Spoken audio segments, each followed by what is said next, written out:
नमो नमः।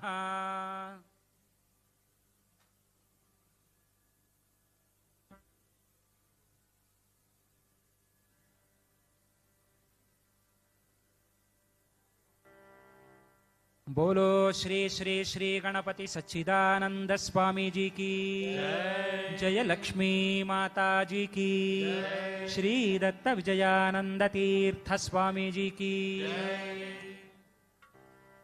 इंदिरा रमण गोविंदा गोविंदा।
श्री गणेशाय नमः।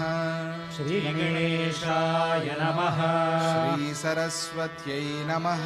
श्री सरस्वत्यै नमः। श्रीपादवल्लभ श्रीपादवल्लभ नरसिंह सरस्वती नरसिंह सरस्वती श्री गुरुदत्तात्रेयाय नमः। श्री गुरुदत्तात्रेयाय नमः। श्री गणपति सच्चिदानंद सद्गुरुभ्यो नमः। श्री गणपति सच्चिदानंद सद्गुरुभ्यो नमः।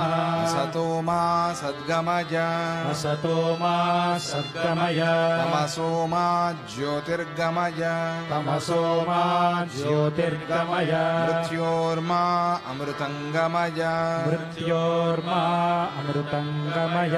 ओम शांति शांति शांतिः। ओम शांति शांति शांतिः।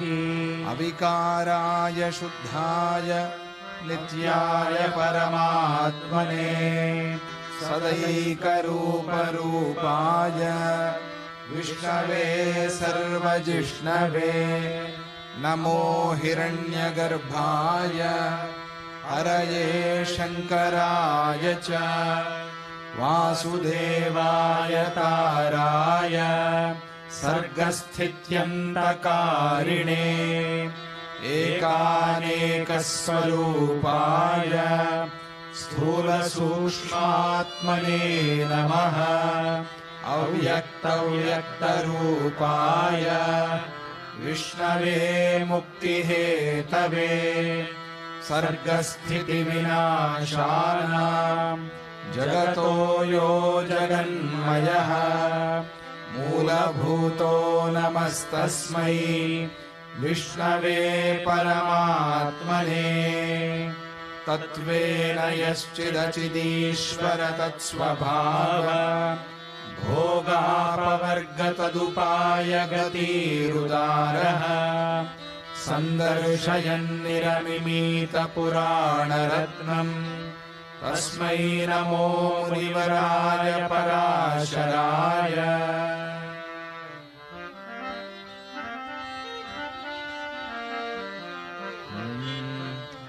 विष्णुपुराणश्रवणं भवभयहरणं हरणं विष्णुपुराणश्रवणं भवभयहरणं हरणं श्रीहरिपादाश्रयणं श्रीहरिपादाश्रयणं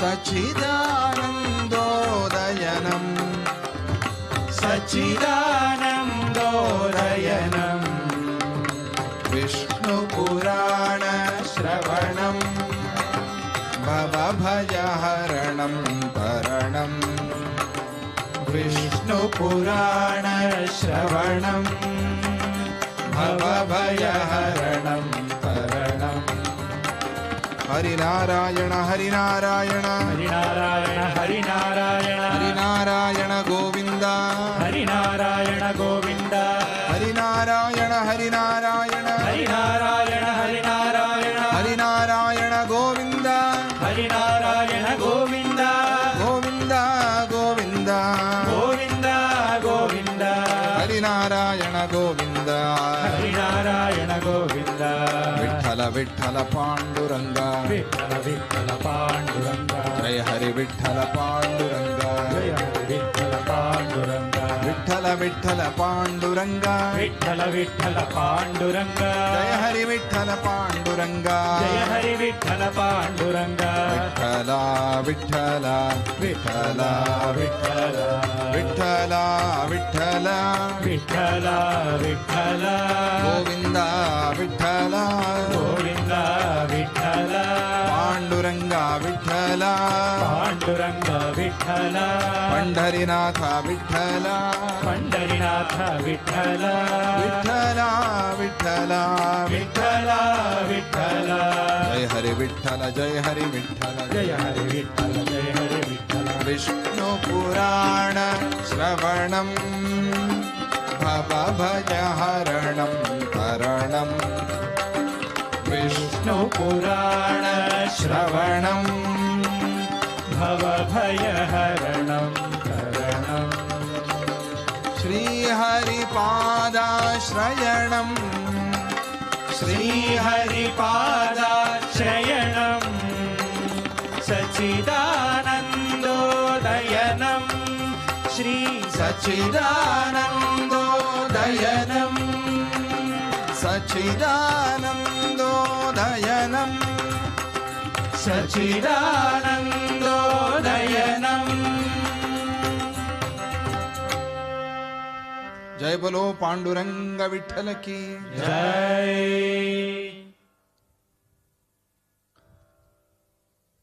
నిన్న మనం ధ్రువోపాఖ్యానం చెప్పుకున్నాం. ధ్రువ బాలుడు అందరికీ చాలా ఇష్టమైన వాడు, చాలా ఇష్టమైన కథ. ఆ ధ్రువుడి స్మరణ లేకుండా ఎవరింట్లో ఏ మంచి పని లేదు. అటువంటి ఆ ధ్రువుడి కథని నిన్న మనకి చెప్పారు పూజ్య దత్తాజీ వారు. భాగవత సప్తాహంలో అలాగే పూర్తిగా సంపూర్ణ భాగవతం చెప్పినప్పుడు కూడా ధ్రువుడి కథని చాలా విశేషంగా చెప్పారు. ప్రతిరోజు హరిసన్నిధిలో శింషుమార స్వామిని దర్శనం చేసుకోమని చెప్పారు. ఆయన్ని ఒక్కసారి మనం దర్శనం చేస్తే వైకుంఠంలో మహావిష్ణువుని చూసినంత పుణ్యము అని కూడా మనకి చెప్పారు. అటువంటి ఆ స్వామిని మనకిక్కడ ప్రతిష్ఠ చేశారు. ఆయనే ఆయన పుచ్చంలో ధ్రువుణ్ణి స్థాపన చేసుకుని ఉన్నాడు శింషుమార స్వామి. ఆ శింషుమార మూర్తియే మహావిష్ణుమూర్తి. అటువంటి ఆ ధ్రువుడి కథ అంతా అయిన తరువాత శుక్రాచార్యుడే స్వయంగా ధ్రువుణ్ణి కీర్తించాడు. ఆహా, ఈ ధ్రువుడి గురించి ఏం చెప్పాలి, అంత మహానుభావుడు, తాను చేసిన సాధనతో తపస్సుతో మాతాపితరుల శుశ్రూషతో ధర్మంతో అటువంటి స్థానాన్ని పొందాడు ధ్రువుడు అని చెప్పి శుక్రాచార్యులు వారు విశేషంగా కీర్తించారు. ఆ తరువాత ఆ ధ్రువుడి వంశాన్నంతా కూడా చెప్తారు.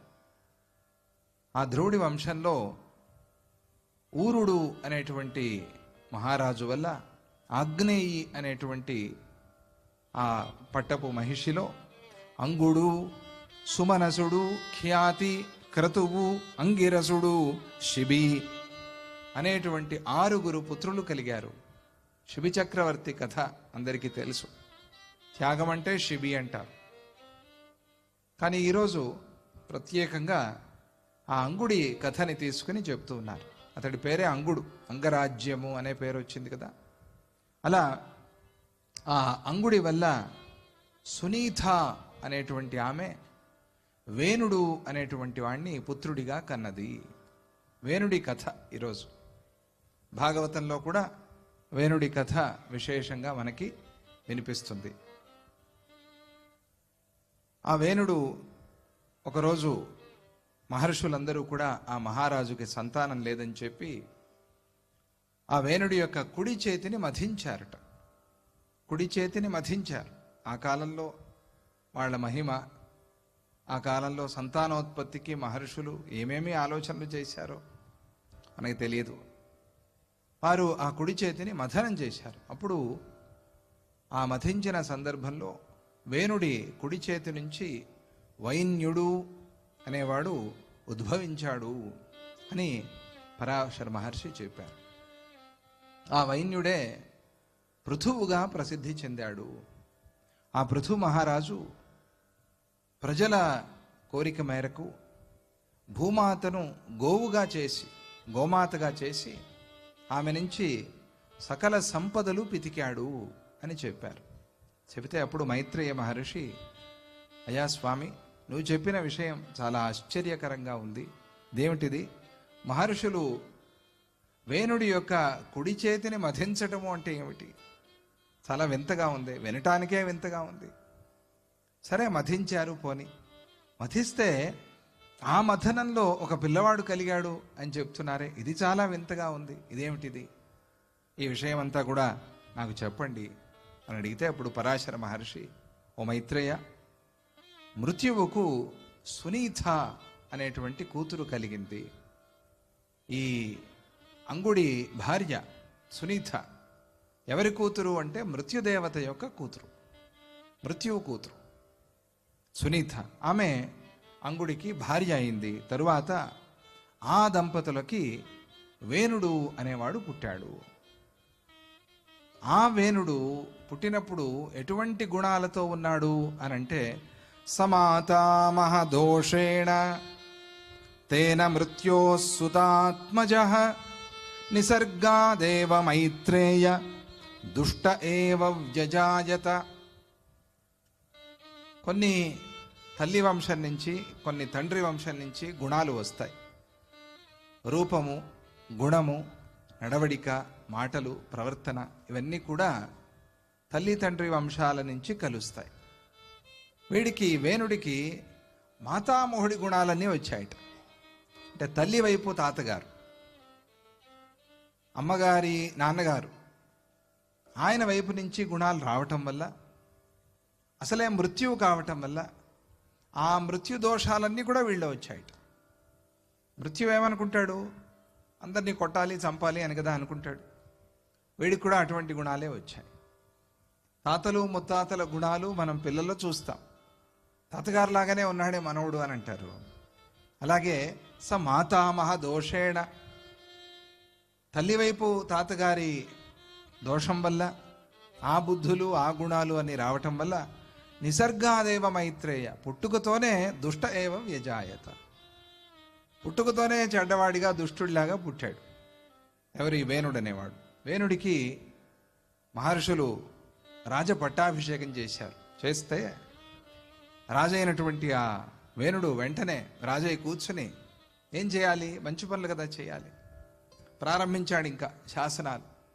ఏ ఒక్కళ్ళు నా రాజ్యంలో దేవతా పూజ చేయటానికి వీల్లేదు, యజ్ఞాలు చేయటానికి వీల్లేదు, అసలు వేదాలు అనే మాట కూడా వినిపించడానికి వీల్లేదు, తంతాను, కొడతాను, చంపేస్తాను అని ప్రారంభించాడు. వేదం అనే మాట కూడా వినిపించకూడదు. ఎందుకు? ఏమైనా యజ్ఞాలు చేస్తే రాజుని నేనే, విష్ణువుని, యజ్ఞభోక్త నేనే, నాకన్నా ఎవరు? ఏమైనా మీకు అంతగా తీసుకెళ్ళి హోమకుండంలో పడేయాలంటే తీసుకొచ్చి నాకు ఇవ్వండి, ఇది వీడు చెప్పి. ఎందుకు హోమంలో వేసి పాడు చేస్తారు? అంతా వ్యర్థమైపోతుంది, నాకు తీసుకొచ్చి ఇవ్వండి. ఇది అహంకారము నెత్తికెక్కినప్పుడు వచ్చేటువంటి మాటలు. నేనే విష్ణువుని, నాకే యజ్ఞాలు, నాకే హోమాలు. చూసారా? ఇటువంటి అహంకారం నెత్తికెక్కి విపరీతమైన మాటలు మాట్లాడుతూ మొత్తం అంతటా కూడా చాటించాడు. ఎవ్వరూ ఎక్కడ ఎటువంటి మంచి పని చేయడానికి వీల్లేదు, ఏ దేవకార్యము చేయడానికి వీల్లేదు. అది సహాయాలు చేసుకోవటాలు ఇవన్నీ కూడా వీల్లేదు. అంతే, మీరు తినండి బతకండి, అంతే. అందరూ స్వార్థంగా ఉండండి. ఇది నేర్పించడానికి రాజు కావాలా? అక్కర్లేదు కదా. ఆ పని చేశాడు. ఇప్పుడు మహర్షులంతా కూడా వేణుడి దగ్గరికి వచ్చి చాలా శాంతంగా, చాలా మృదువుగా, ఓ రాజా, మేము నీకు మంచి మాటలు చెప్పాలని వచ్చాము. మా మాటల్ని జాగ్రత్తగా శ్రద్ధగా విను, నీకు దీనివల్ల మంచిదవుతుంది. పెద్దలు చెప్పే మాటలు వింటే, చెవిలోకి ఎక్కించుకుంటే మంచిదవుతుంది. నీకు ఉపకారం చేయాలి, నీ రాజ్యానికి ఉపకారం చేయాలి అని మేము ఆలోచిస్తూ ఉన్నాం. మేము 12 సంవత్సరాల కాలం దీర్ఘసత్రయాగం శ్రీహరిని ఉద్దేశించి చేయాలనుకుంటున్నాము అని మహర్షులందరూ కట్టకట్టుకుని వచ్చి చెప్పారు. ఒకరోజు ఒక సమిధ కూడా వేయకూడదు అని అంటుంటే వాడు వీళ్ళొచ్చి 12 సంవత్సరాలు యాగం చేస్తామని అడిగారు. ఎట్లా ఉండాలి వాడి కథ? కోపం వచ్చేసి, ఏమిటి యజ్ఞం ఏమిటి, విష్ణువు ఏమిటి, ఆరాధన ఏమిటి, ఇవన్నీ అసలు పిచ్చి మాటలు. ఏ ఒక్కళ్ళు కూడా ఏ యజ్ఞము చేయడానికి వీల్లేదు. పైగా వాళ్ళు అన్నారు, అయ్యా అది చేస్తే అందులో 6వ వంతు భాగం ఫలం నీకు కూడా వస్తుందయ్యా, మాకు మాత్రమే కాదు, ఏదో చేసిన వాళ్ళకనే కాదు, రాజుగారివి నీకు వస్తుంది ఫలం, నువ్వు ఆనందిస్తావు, సంతోషంగా ఉంటావు. మేము చేసే యజ్ఞం వల్ల మహావిష్ణువు తప్పకుండా అనుగ్రహిస్తాడు, ఆనందిస్తాడు. అప్పుడు ఆయన నీ కోరికలన్నీ కూడా తీరుస్తాడు, నీకు ఏమేం కావాలో అంతా ఇస్తాడు అని వాళ్ళు చెప్తే, పైగా యజ్ఞైర్యజ్ఞేశ్వరో యేషాం రాష్ట్రే సంపూజ్యతే హరి. ఎక్కడెక్కడైతే ఆ యజ్ఞేశ్వరుడైనటువంటి శ్రీమన్నారాయణుడిని ఇటువంటి యజ్ఞాలతో, దేవతా కర్మలతో, రేపటి నుంచి మనం చండీ యజ్ఞాన్ని ప్రారంభం చేసుకుంటున్నాం, శతచండీ యాగం.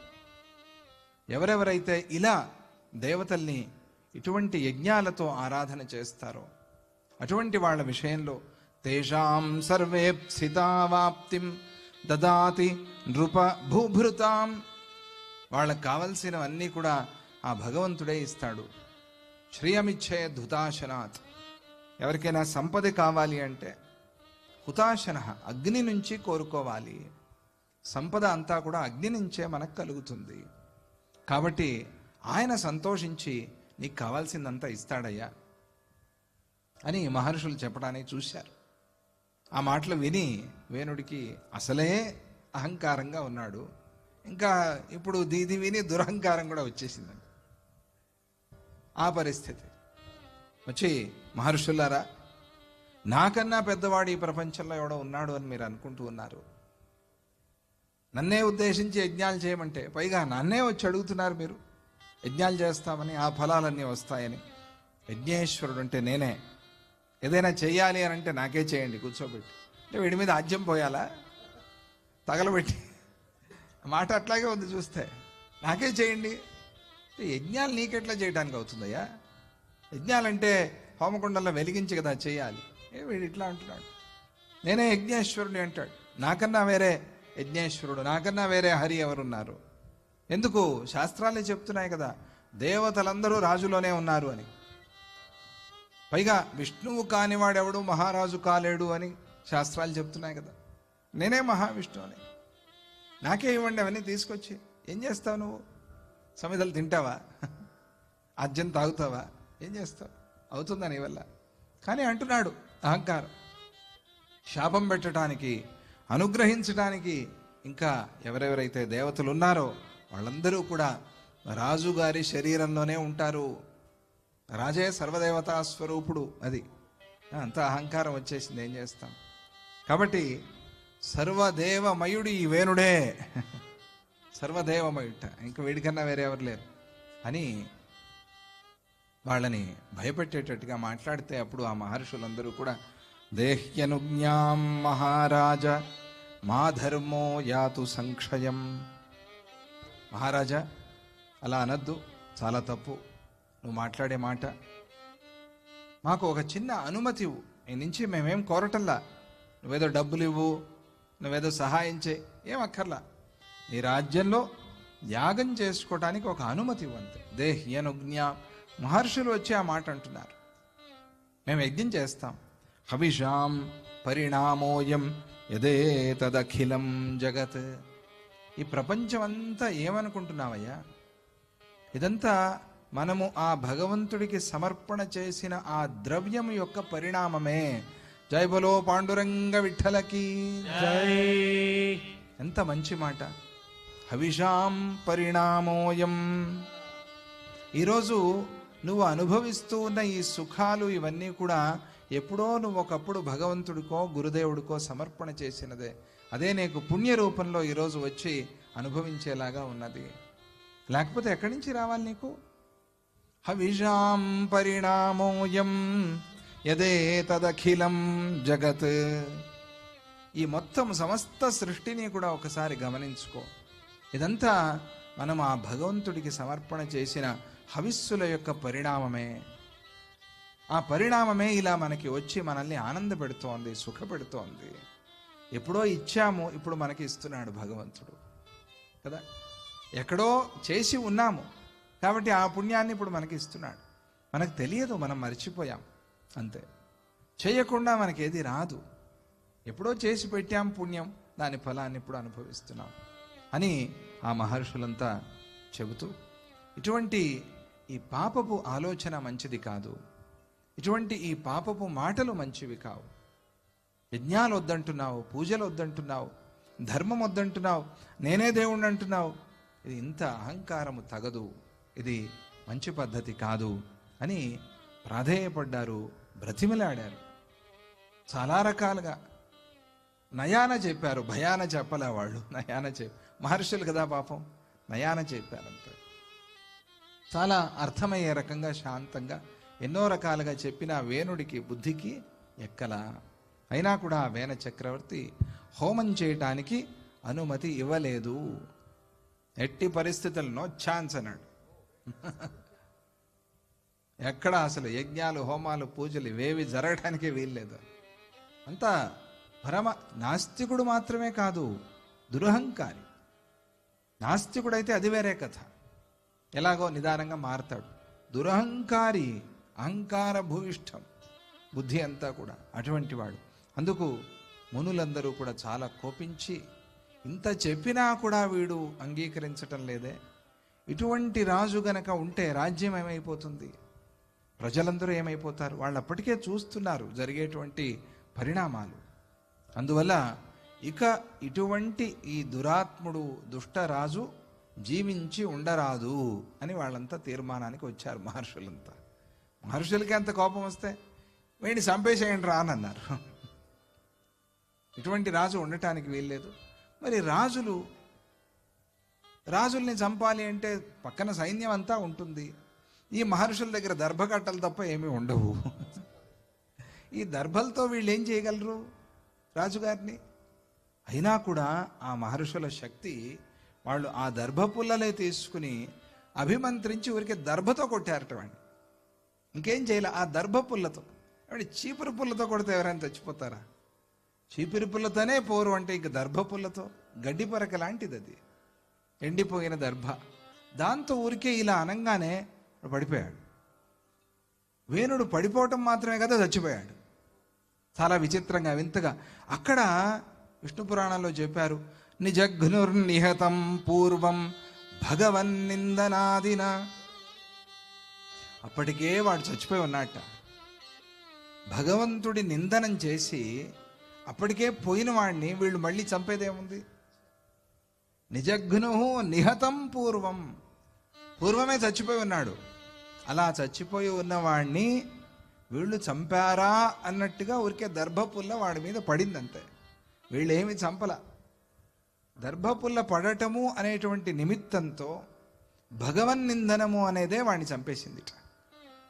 అందువల్ల ఎట్టి పరిస్థితుల్లోనూ కూడా భగవంతుణ్ణి నిందించరాదు, వేదాలను నిందించరాదు, గురువును నిందించరాదు, తల్లిదండ్రిని నిందించరాదు, మంచి ధర్మ మార్గంలో ఉండేటువంటి వారి ధర్మాన్ని నిందించరాదు.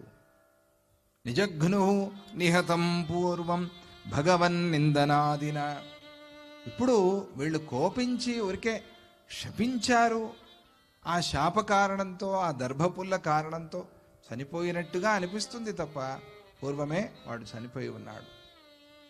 అలా వాడు చనిపోగానే వీళ్ళు చూస్తున్నారు కదా, పరిణామాలు చాలా ఘోరంగా తయారైపోయాయి. ఏమిటి? ఎక్కడి నుంచో భయంకరమైన ఒక గాలి, దుమ్ము దుమారం అంటారే, భయంకరమైన గాలి పుట్టుకొచ్చు, తుఫాను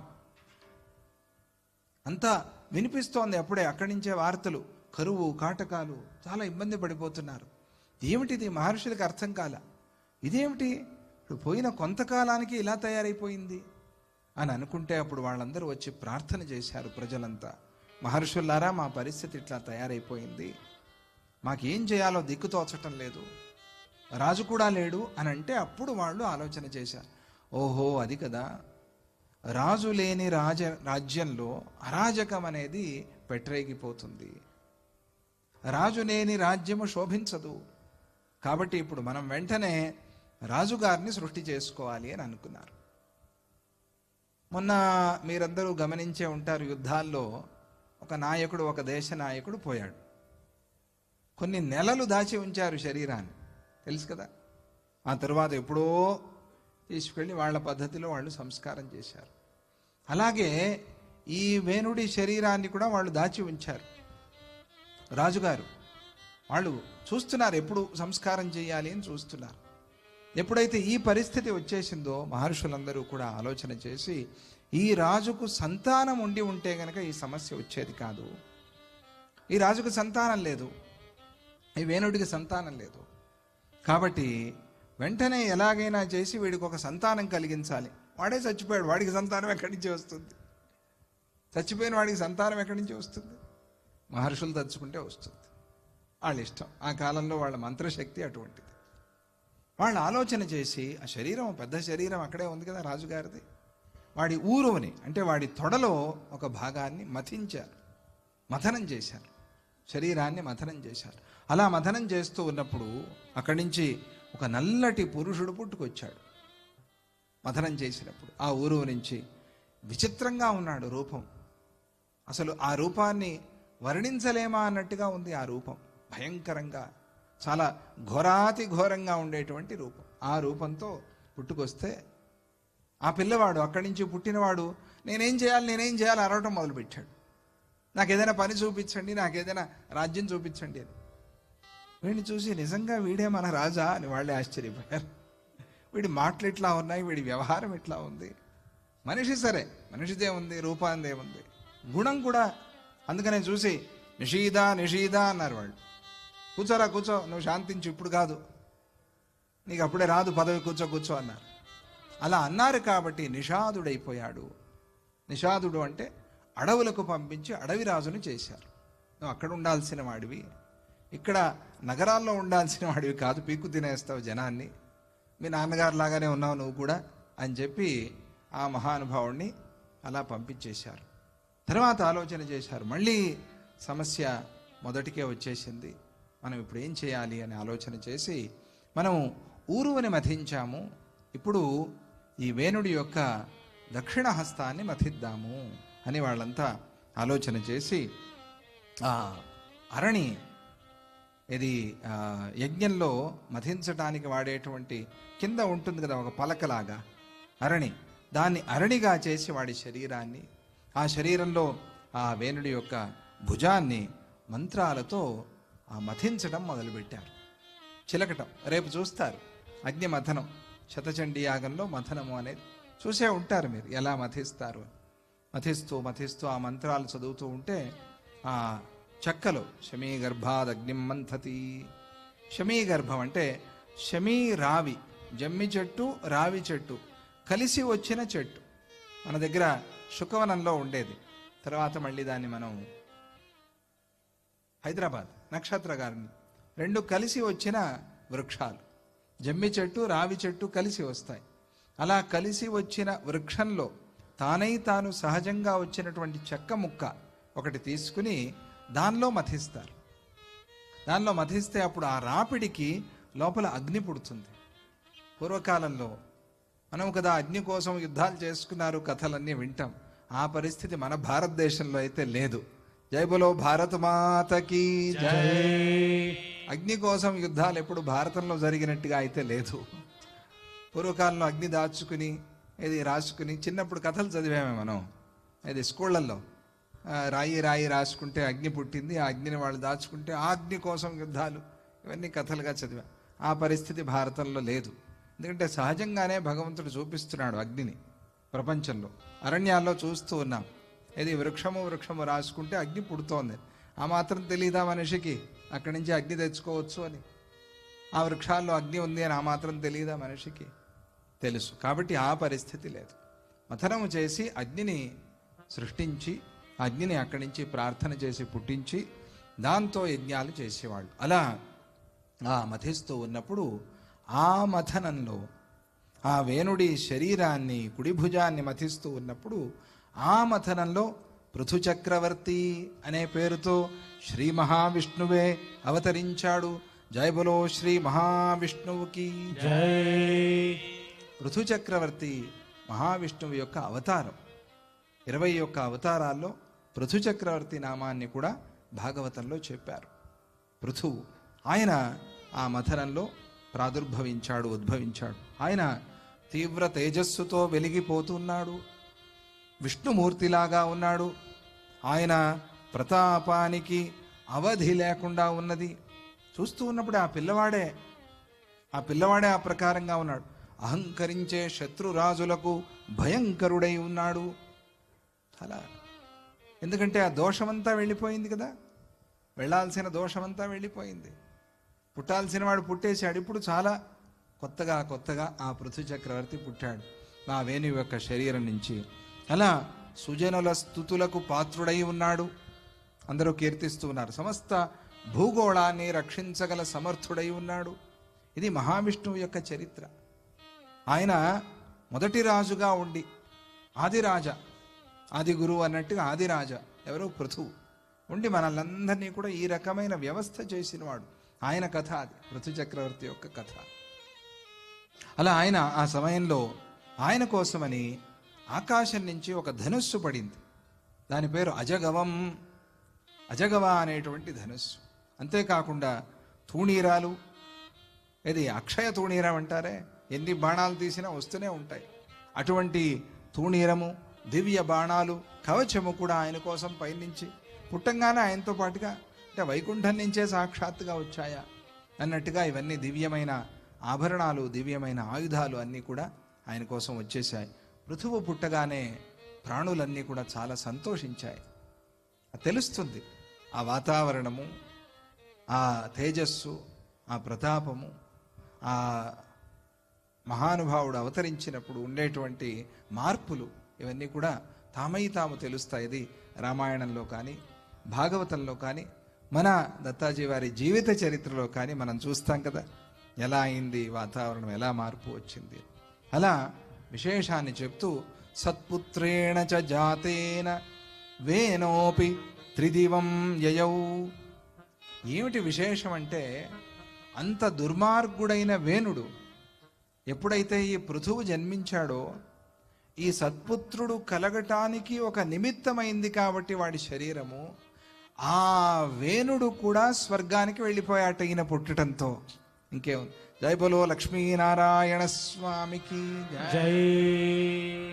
వేణోపి త్రిదివం యయౌ.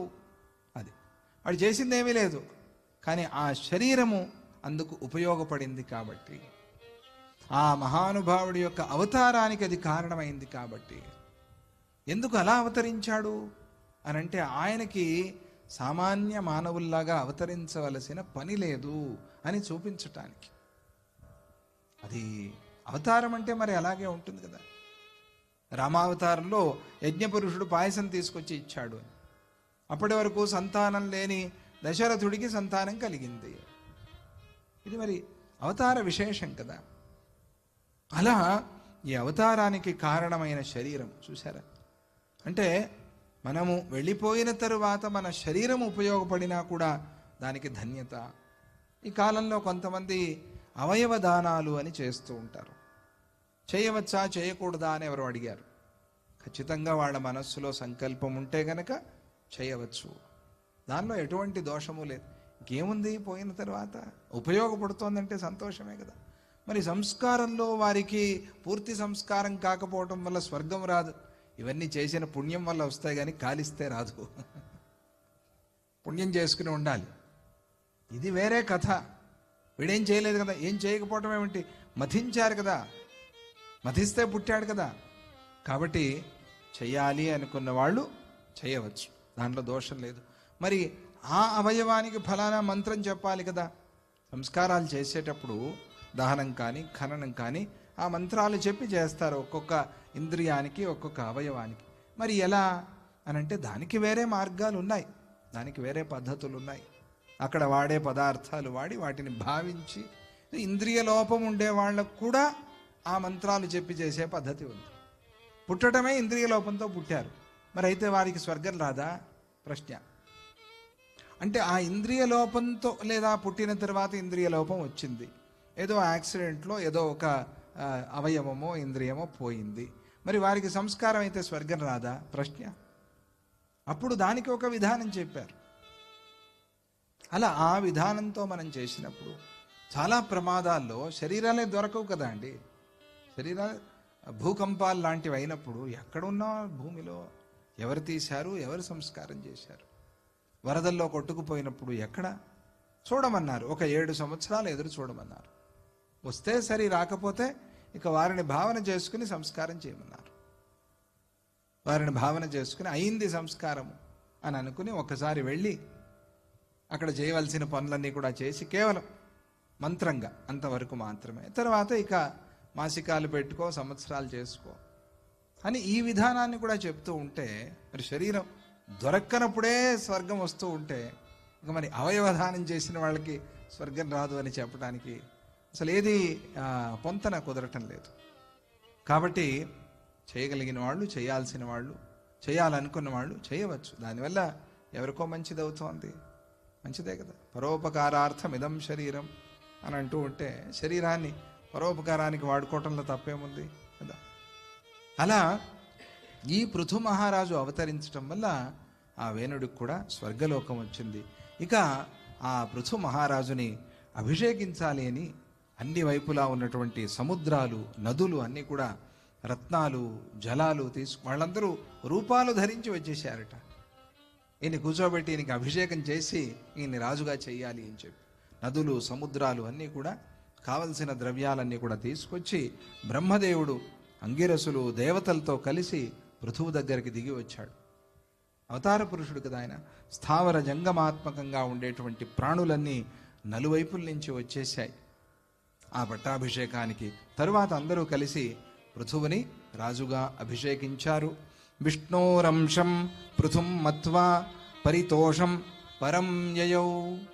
ఈయన సాక్షాత్తు విష్ణువు అవతారమే అని చెప్పి మొత్తం ప్రకృతి అంతా అర్థం చేసుకుంది.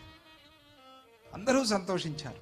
ఆహా, విష్ణువే మన కోసం దిగి వచ్చాడు అని వాళ్ళందరూ కూడా ఆనందించారు. పితామహుడు ఈయన సాక్షాత్తు విష్ణువంశతో అవతరించిన మహారాజు అని అక్కడ తీర్మానం చేసి ప్రకటించాడు. బ్రహ్మదేవుడే సాక్షాత్తుగా. అందరూ ఆనందించారు. పిత్రాపరాజితాస్తస్య ప్రజాస్తేనానురంజితా. అప్పటి వరకు ఈ పృథు మహారాజు యొక్క నాన్నగారు వేణుడు ఎవరెవరినైతే అవమానపరిచాడో, బాధలకు గురి చేశాడో వాళ్ళందరూ కూడా ఈ పృథు మహారాజు వల్ల ఆనందించారు, సంతోషించారు. వాళ్ళలో అంత మార్పు వచ్చింది. మార్పు వచ్చి వీళ్ళ నాన్నగారు చేసిన అపరాధాలన్నీ వాళ్ళు మన్నించేశారు. అంత ఆనందం వాళ్ళకి కలిగింది, మర్చిపోయారు. మంచిది జరిగినప్పుడు అయింది, ఇంకా పాతది మర్చిపో అంతే. ఇప్పుడు జరిగిందిగా బాగానే ఉన్నావు కదా, ఇంకెందుకు అవన్నీ పాతవి గుర్తు చేసుకుంటావు, పిత్రాపరాజితాస్తస్య ప్రజా తేన అనురంజితా. రాజా అంటే ఏమిటి? అందరినీ ఆనంద పెడతాడు, సుఖ పెడతాడు, సంతోషిస్తాడు, సంతోషపరుస్తాడు. కాబట్టి రాజా, రంజనాత్ రాజా, ఆయన ఆనందింపజేసేవాడు అనే పేరుకి సార్థకంగా ఉన్నాడు. ఎవరు? ఆ పృథు మహారాజు. ఒకరోజు ఆ పృథు మహారాజు సముద్రము దగ్గరగా కొంచెం సముద్రంలో ప్రయాణం చేసి వెళ్తూ ఉంటే ఆ రథచక్రము కొద్దిగా లోపలికి దిగబడిపోతోందిట. దిగబడలేదు. వెంటనే ఆ నదీ జలాలన్నీ కూడా సంకల్పం చేసి, రాజుగారు ఆయన రథం దిగబడిపోతే, చక్రం దిగబడిపోతే ఎట్లా అని చెప్పి మొత్తం సముద్రమే గడ్డగట్టిపోయిందిట ఈయన వెళ్ళాలని చెప్పి. ఈయన వెళ్ళిన తర్వాత మళ్ళీ నీళ్ళయిందిట. అది ఆ పృథు చక్రవర్తి యొక్క ప్రభావం అట్లా ఉంది అని. అలాగే భూమి మీద ఆయన వెళ్తూ ఉంటే అడ్డంగా ఉండే కొండలు జరిగేవిట దారి ఇవ్వటానికి. ఆయన కొండలు ఎక్కి వెళ్లాల్సిన పని లేకుండా అంత మహానుభావుడు, అవతార పురుషుడిగా ఉన్నాడు. కాబట్టి ఆయన ఎప్పుడు ఆయన ఆ ధ్వజం, పతాక కట్టినటువంటి ఆ కర్ర ఎప్పటికీ కదలకూడదు, పడకూడదు అని చెప్పి సమస్త ప్రకృతి ఆయనకి సహకరిస్తోందిట. ఆయన అవతార పురుషుడు. పైగా ధర్మ మార్గంలో ఉన్నప్పుడు ప్రకృతి అంతా మనకి సహకరిస్తుంది అని చెప్పేందుకోసం ఆ పృథు మహారాజు యొక్క కథలో అలా చెప్తున్నారు. తరువాత ఆయన అనుకుంటే చాలట ఆహార పదార్థాలందరికీ దొరికేవి. ఒకసారి మనసులో ఇట్లా ఆలోచిస్తాడు, ఎవరికి ఆహారం లేదు ఈరోజు, వాళ్ళకి ఆహారం దొరకాలి అంటే ఏదో రకంగా వాళ్ళకి ఆహారం దొరుకుతుంది. రాజుగారు ప్రజల గురించి అంత ఆలోచిస్తూ ఉండాలి అని. అలా ఎవరికీ కూడా ఆహార విషయంలో ఇబ్బంది లేదు. బ్రహ్మదేవుడికి సంబంధించిన యజ్ఞము ఒకానొక సందర్భంలో జరిగింది. ఇదంతా ఆయన బాల్యంలోనే, మరి ఏం పెద్దవాడేం కాదు. పుట్టంగానే రాజ్యాభిషేకం చేసేశారు. ఇంకా పెద్దవాడు కాలేదు, పెరుగుతున్నాడు. ఒకసారి చాలా బ్రహ్మాండమైన యజ్ఞం జరిగింది. ఆ యజ్ఞంలో కొన్ని ఘట్టాలు ఉంటాయి కదా. సోమాభిషేకము అనేటువంటి ఒక ఘట్టం. ఆ ఘట్టంలో వంది మాగధులు అని మనం వింటూ ఉంటాం. సూతులు, మాగధులు కీర్తించేవాళ్ళు, భజనలు చేసేవాళ్ళు, కీర్తనలు చేసేవాళ్ళు. వాళ్ళిద్దరూ కూడా ఆ యజ్ఞ సమయంలో అక్కడి నుంచి ఉద్భవించారట. ఉద్భవిస్తే వీళ్ళందరూ చూసి మహర్షులు చెప్పారట, మీరు ఈ పృథు మహారాజు యొక్క కీర్తిని చాలా గొప్పగా కీర్తించండి అని, పాటలుగా రాసి బాగా పాడండి అన్నారట. మహావిష్ణువు కదా అని అంటే వాళ్ళు ఆలోచిస్తున్నారు, మేము ఏమి పాడాలి, ఎలా పాడాలి, ఈయన ఇంకా చిన్నపిల్లవాడు, పెరిగి పెద్దవాడు కాలేదు, చేసిన ఘనకార్యాలు ఇంకా ఏమీ లేవు, రాజుగా పట్టాభిషిక్తుడై ఉన్నాడు అంతవరకే, నేనేమి పాడాలి, ఏం చెప్పాలి ఈయన విషయంలో అని ఆలోచిస్తూ ఉన్నారట. వాళ్ళు ఆలోచిస్తూ ఉంటే అప్పుడు మహర్షులు చెప్పారట, మీకు దివ్య జ్ఞానం ఇస్తాము, భవిష్యత్ దృష్టి అంతా కూడా ఇస్తాము, మీరు ఆ భవిష్యత్తునంతా చూసి ఈయన చేసే కథలన్నీ ముందే చూసి ఆ కథలన్నిటినీ కూడా బాగా గానం చేయండి అని శక్తి ఇచ్చారట. ఇస్తే అప్పుడు ఆ పృథు మహారాజు ఆలోచిస్తున్నారంట మనస్సులో, ఏమిటి వీళ్ళని పొగడమంటున్నారు, వీళ్ళు ఇప్పుడు పొగడతలు మొదలు పెడితే నాకు అహంకారం నెత్తికెక్కితే నా గతి ఏం కాను అని ఆలోచన చేసి తనలో తానే ఒక మాట చెప్పుకున్నాట పృథు మహర్షి. సద్గుణై శ్లాఘ్యతామేతి స్తవ్యాశ్చాభ్యాం గుణామమ. మహర్షులు ఎందుకు ఇలా నన్ను కీర్తించమంటున్నారు? పిల్లల్ని ముందు కీర్తించకూడదు అని శాస్త్రం కదా. ఎందుకు అంటే వాళ్ళకి అహంకారం వస్తుంది అని. అలాగని తిట్టటము ఎప్పుడూ పనికిరాదు, అది మంచి పని కాదు. కీర్తించకూడదని, నువ్వు పనికిరాని వాడివి, నువ్వు దరిద్రుడివి, ఎప్పుడు ఇదే పని చేయటం కూడా తప్పే. ఏదో చిన్నది చేస్తే విపరీతంగా కీర్తించడం కూడా తప్పే. దాన్ని కొంచెం అంటే బ్యాలెన్స్ చేసుకోవాలి అని అర్థం. అప్పుడు ఆ పృథు మహారాజు ఆలోచన చేశాడు, ఎందుకు సద్గుణాలు అనంటే మంచిదే కదా, ఈ సద్గుణాలు గనక ఉంటే శ్లాఘ్యతామేతి, లోకంలో మంచి సద్గుణాలు ఉన్నవాడిని అందరూ కీర్తిస్తారు. కాబట్టి వీళ్ళిద్దరిని ఇప్పుడు నన్ను కీర్తించమని చెప్తున్నారే, వీళ్ళు చెప్పే మాటలన్నీ నేను జాగ్రత్తగా విని ఆ గుణాలు నాలో నేను అలవరుచుకోవడానికి ప్రయత్నం చేస్తా. ఎంత మంచిది. ఎవరైనా ఉన్నది లేనిది చెప్పారనుకోండి, కొన్ని సందర్భాల్లో చెప్తారు కదా, లేనివి కూడా కలిపి కీర్తిస్తూ ఉంటారు. ఓహో అని మనం కూడా కాలర్ ఎగరేసుకోకూడదు. ఇది నాలో నిజంగా ఉందా లేదా అని చూసుకోవాలి. వీళ్ళు చెప్తున్నారే ఇంతగా, ఇది నాలో ఉందా ఈ గుణము? ఉంటే వృద్ధి చేసుకో, లేకపోతే తెచ్చిపెట్టుకో. గుణం అనేది లేకపోతే దాన్ని పెంచుకోవడానికి ప్రయత్నం చేయి కదా. కాబట్టి వీళ్ళు చెప్పే మాటలు నేను వింటాను, విని నాలో ఇంకా నేను గుణాలు వృద్ధి చేసుకోవడానికి ప్రయత్నం చేస్తాను అని పృథు మహారాజు ఆ పిల్లవాడే కానీ మనస్సులో అనుకున్నాడు. మనం కూడా భగవంతుడిని కీర్తించుకుని, వాళ్ళు కీర్తిస్తున్నారు కదా, కీర్తించుకుని తర్వాత కథలోకి ప్రవేశిద్దాం. ఏహి శ్రీనివాస పాహి వెంకటేశ,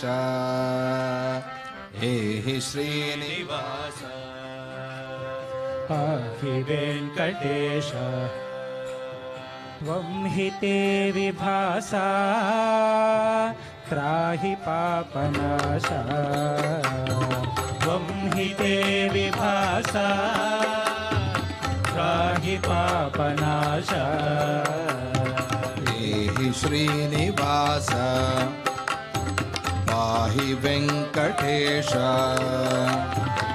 ఏహి శ్రీనివాస పాహి వెంకటేశ, త్వం హి తే విభాసా త్రాహి పాపనాశ, త్వం హి తే విభాసా త్రాహి పాపనాశ. ఆరాదేహి గేహే సాక్షాదేహి నేత్రే, ఆరాదేహి గేహే సాక్షాదేహి నేత్రే, వేగాదేహి మేగ్రే భావాదేహి చిత్తే, వేగాదేహి మేగ్రే భావాదేహి చిత్తే, ఏహి శ్రీనివాస పాహి వెంకటేశ, ఏహి శ్రీనివాస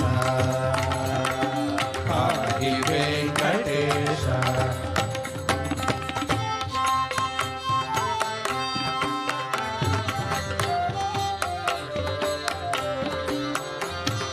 పాదే తేస్తి మహిమా లక్ష్మీరురసితేస్తి, పాదే తేస్తి మహిమా లక్ష్మీరురసితేస్తి, నేత్రే తేస్తి కరుణా సర్వత్రాస్తి చ సుధా, నేత్రే తేస్తి కరుణా సర్వత్రాస్తి చ సుధా, ఏహి శ్రీనివాస పాహి వెంకటేశ, ఏహి శ్రీనివాస పాహి వెంకటేశ.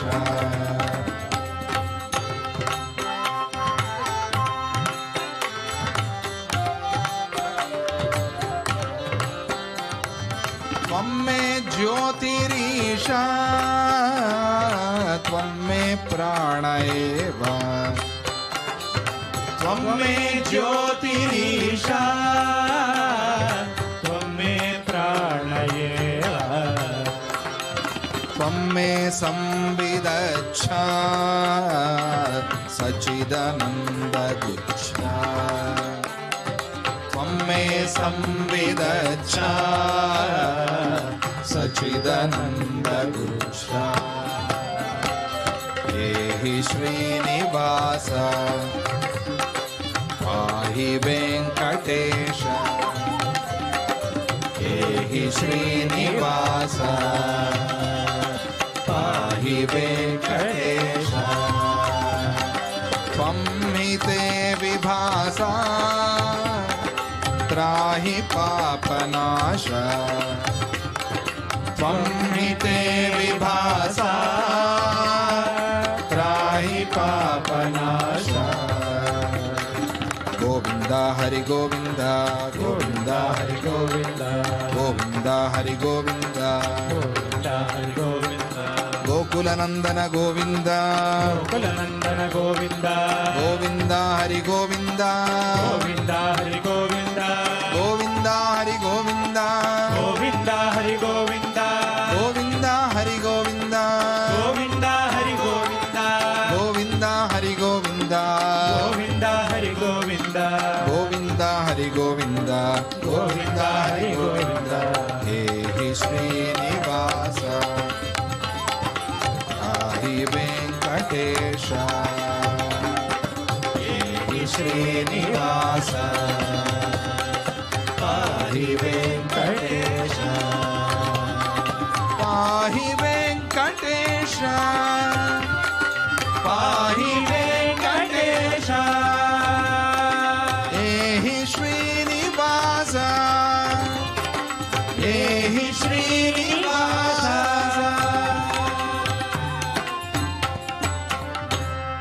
శ్రీనివాస గోవింద గోవింద. ఇక మహర్షులు చెప్పారు కదా, వీరు కీర్తన ప్రారంభించారు.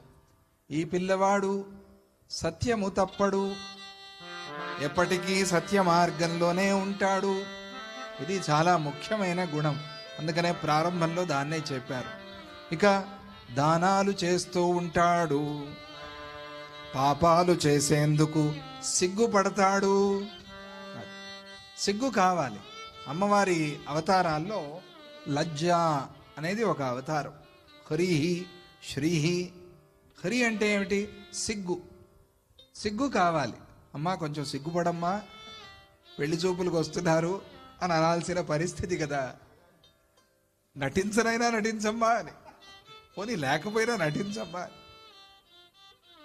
పాపము చేయటానికి సిగ్గుపడాలి, వేరే మామూలు సిగ్గు కాదు. పాపము చేయటానికి సిగ్గుపడాలి. అలా సిగ్గుపడతాడు. సహనము కలిగి ఉంటాడు, సహనవంతుడు, చాలా ఓపికగా ఉంటాడు. ఇక వీరుడై ఉంటాడు, దుష్టులను శిక్షిస్తాడు, శిష్టులను రక్షిస్తాడు.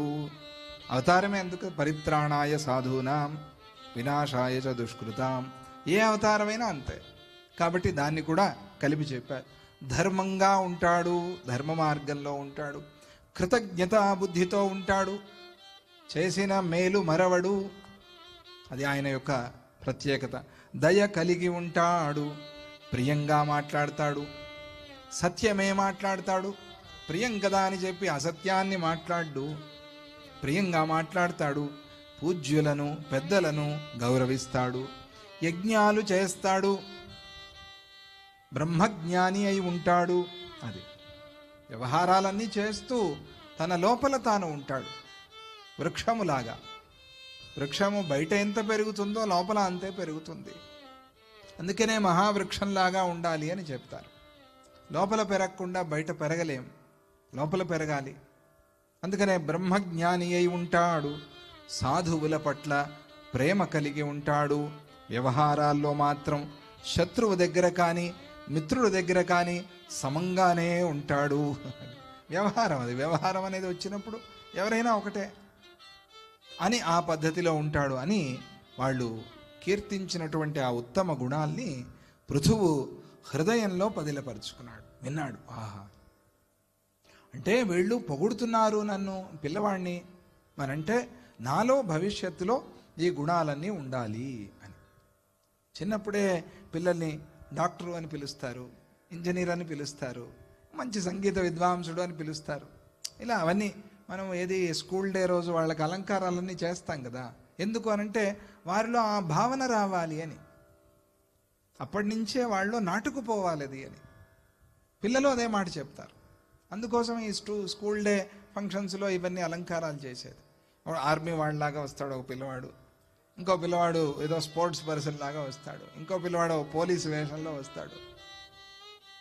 దొంగల వేషంలో ఎవరు రాకూడదు, రారు. పిల్లలు ఇక్కడ చుక్క పెట్టుకుని దొంగల్లాగా నోట్లో గిల్లి వేసుకుని పై నోటి కట్టుకుని కళ్ళద్దాలు పెట్టుకుని అట్లా రారు ఎవరు కూడా. ఆ పిల్లలకి అది మనం చూడం. అది చక్కగా కృష్ణుడి అలంకారం చేస్తారు, రాముడి అలంకారం చేస్తారు, ఇవన్నీ గుణాలు రావాలి ఆ పిల్లల్లో అని చెప్పి అలా విని ఆహా ఈ గుణాలన్నీ కూడా మనస్సులో పదిలపరుచుకున్నాడు. ఆ గుణాలకి అనుగుణంగానే కర్మలు చేయాలి అని సంకల్పం చేసుకున్నాడు. దీన్ని సత్యం చేయాలి, వీళ్ళ మాట సత్యం చేయాలి. తరువాత చక్కగా భూమిని పరిపాలన చేస్తూ భూరి దక్షిణని ఇస్తూ ఎన్నో యజ్ఞయాగాల్ని చేయించాడు. కొంతకాలం గడిచింది. ఒకనాడు ఎందుకో తెలీదు ఉన్నట్టుండి ఆయన పరిపాలన చేస్తూ ఉన్న ఆ రాజ్యంలో కరువు కాటకాలు దాపురించాయి. ఎంతగా ఉంది, విచిత్రంగా ఉంది. పృథు చక్రవర్తి ఏమిటి, ఆయన రాజ్యపాలన చేస్తూ ఉంటే కరువు కాటకాలు రావటం ఏమిటి? అన్నంబు ధాన్యమూలంబు అన్నంబు సమస్త జనులకు ఆధారంబు. అన్నము లేకపోతే ప్రజలు ఎట్లా బతుకుతారు? కరువు కాటకాలు వచ్చేసాయి, ఆహారం తిండి లేదు తినటానికి. ఆ పరిస్థితి వచ్చేసింది. అందువల్ల ప్రజలు ఈ ఆకలి బాధ, క్షుతృష్ణ, భగవంతుడు గనక ఆకలి దప్పిక అనేవి సృష్టి చేసి ఉండకపోతే ప్రపంచం ఇలా ఉండేది కాదు, వేరేగా ఉండేది. మరి అదే ఆట. అయితే ఎందుకు సృష్టి చేయాలి? అదే ఆట. అవి ఉంటాయి, దానిలో ఆడి గెలవాలి మనం. అవి రెండు చాలా ముఖ్యమైనవి. క్షుతృష్ణ, అందుకనే ఆకలికి స్వాహ, దప్పికకి స్వాహ అనే మంత్రాలు కూడా ఉన్నాయి. క్షుధే స్వాహ, క్షుత్పిపాసాయ స్వాహ, వివిట్యై స్వాహ, ఋగ్విధానాయ స్వాహ, కషోత్కాయ స్వాహ. ఇవన్నీ చాలా విశేషమైన స్వాహకారం. ఎందుకంటే ఇవన్నీ కూడా దేవతా స్వరూపాలే. అవన్నీ ఉండాలి, ఉంటాయి, గెలవాలి. దాన్ని గెలిచి పైకి రావాలి మనం. ఆకలి దప్పిక తట్టుకోలేక వాళ్ళందరూ కూడా పృథు మహారాజు దగ్గరికి వచ్చి, ఓ మహారాజా, ఓషధులన్నిటినీ కూడా భూమి మింగేసింది. ఎవరు ఎక్కడ ఓషధులు కానీ ధాన్యాలు కానీ ఆహారము కానీ పండించుకోలేకపోతూ ఉన్నారు. అన్నీ భూమిలోకి వెళ్ళిపోయాయి. ఎక్కడోనే భూమిలో ఉన్నాయి, అవి బయటికి రావాలి. మరి భూమాత ఆమె ఇష్టం. ఆ కారణంగా ప్రజలందరూ అకాలంగా చనిపోతూ ఉన్నారు.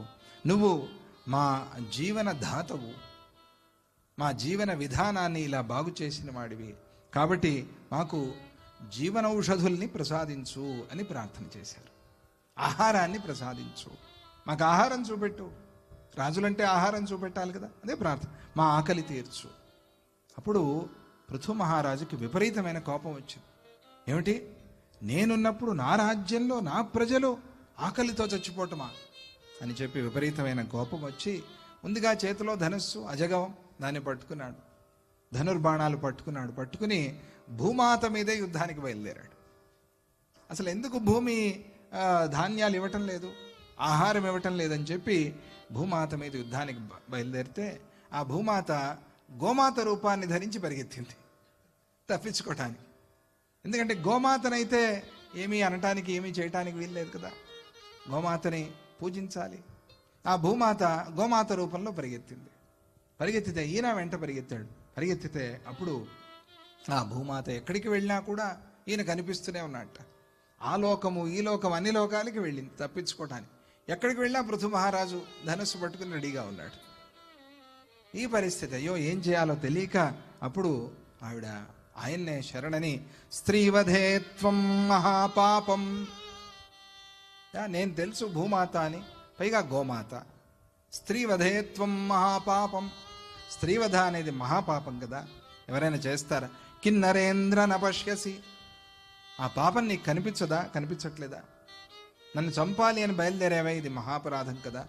ఏన మాం హంతుమత్యర్థం ప్రకరోషి నృపోద్యమం.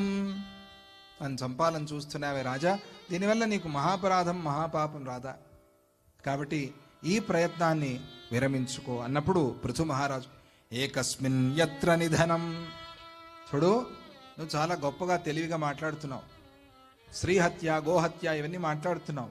నువ్వు ఈ రూపాన్ని ధరించి వచ్చిన దానివి కదా, పైగా నువ్వు అందరినీ ఇబ్బంది పెడుతున్నావు, ఎవ్వరికి ఆహారం ఇవ్వలా.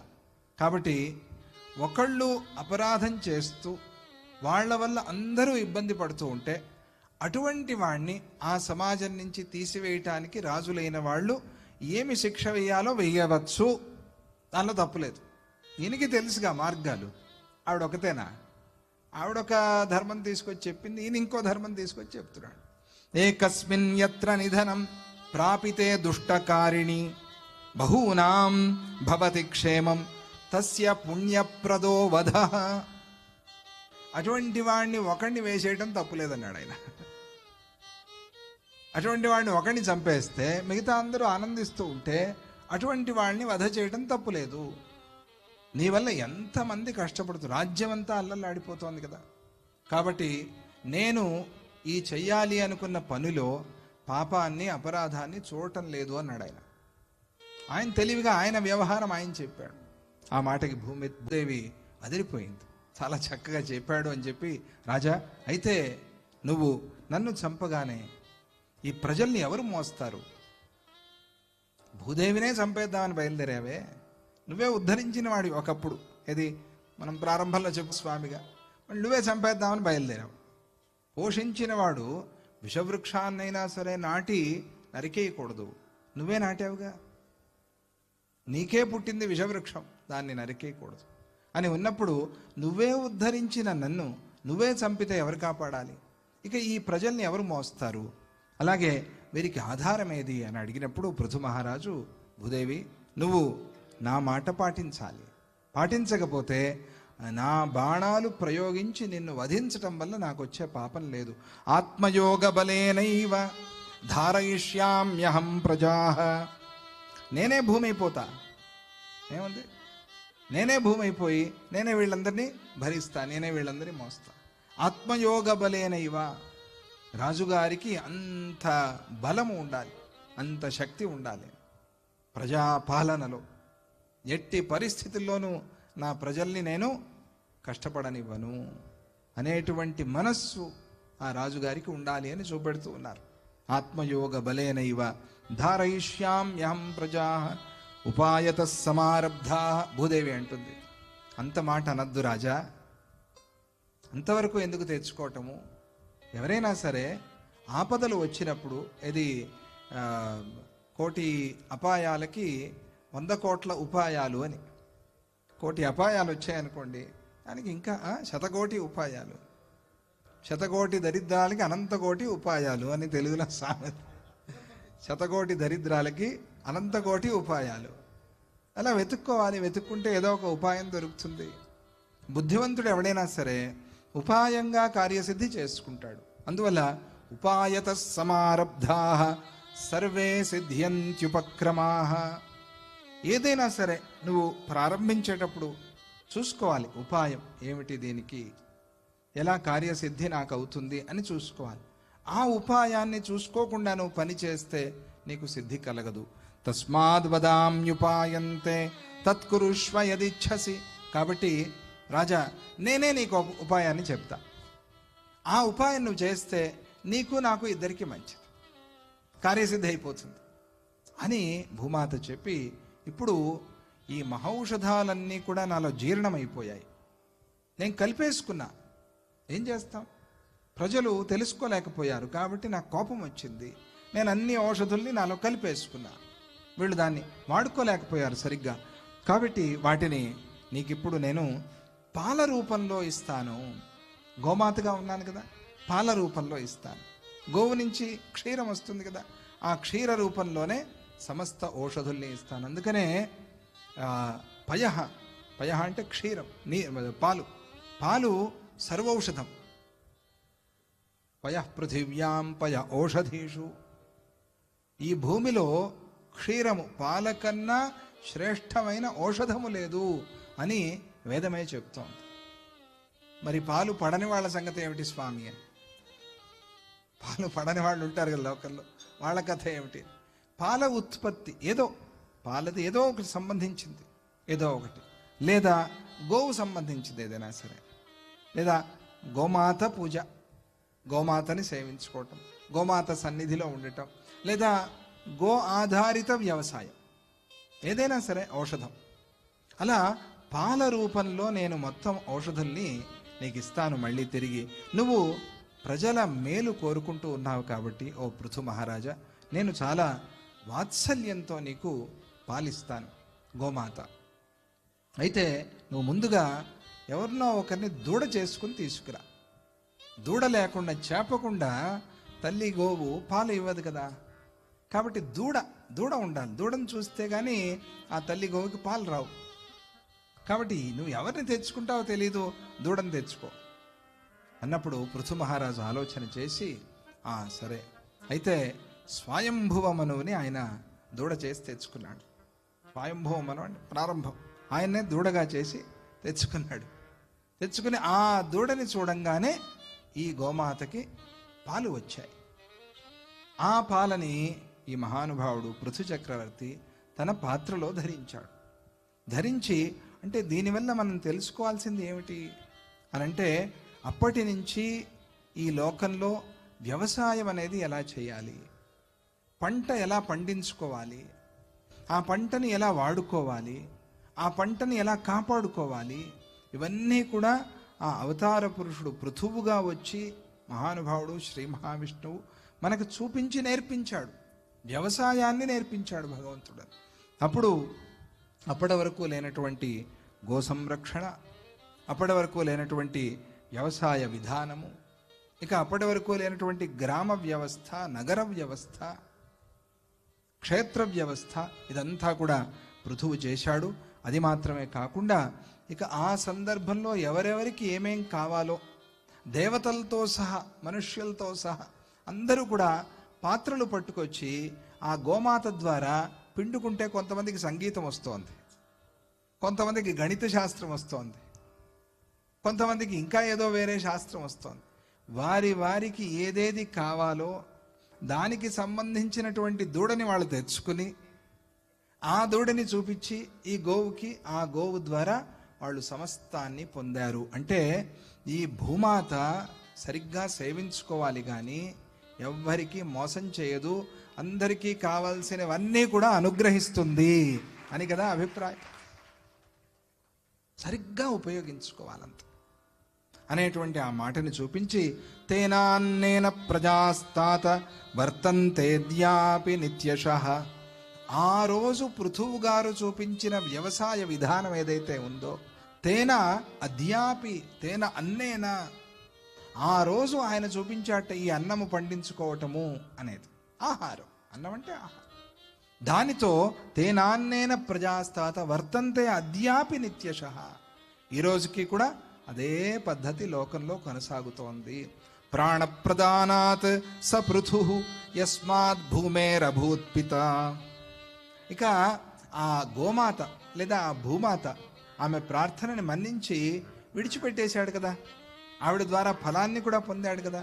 కాబట్టి ఆ గోమాతకి, ఆ భూమాతకి పృథు చక్రవర్తి తండ్రి అయ్యాడు. అందుకనే భగవంతుడిని గోవిందా గోవింద, గోవు ద్వారా వింద. వింద అంటే తెలుసుకో, పొందు అని అర్థం. తెలుసుకుంటేనేగా పొందేది. గోవింద అంటే అది నామం. ఆ మహానుభావుడికి ఆ సమయంలో గోవింద అనే నామం వచ్చింది.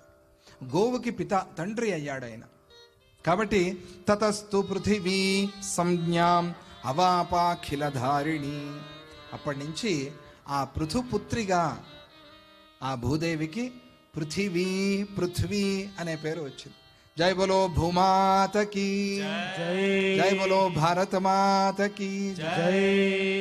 అది అలా పృథ్వీ అనే నామాన్ని ఆ భూమాత పొందింది.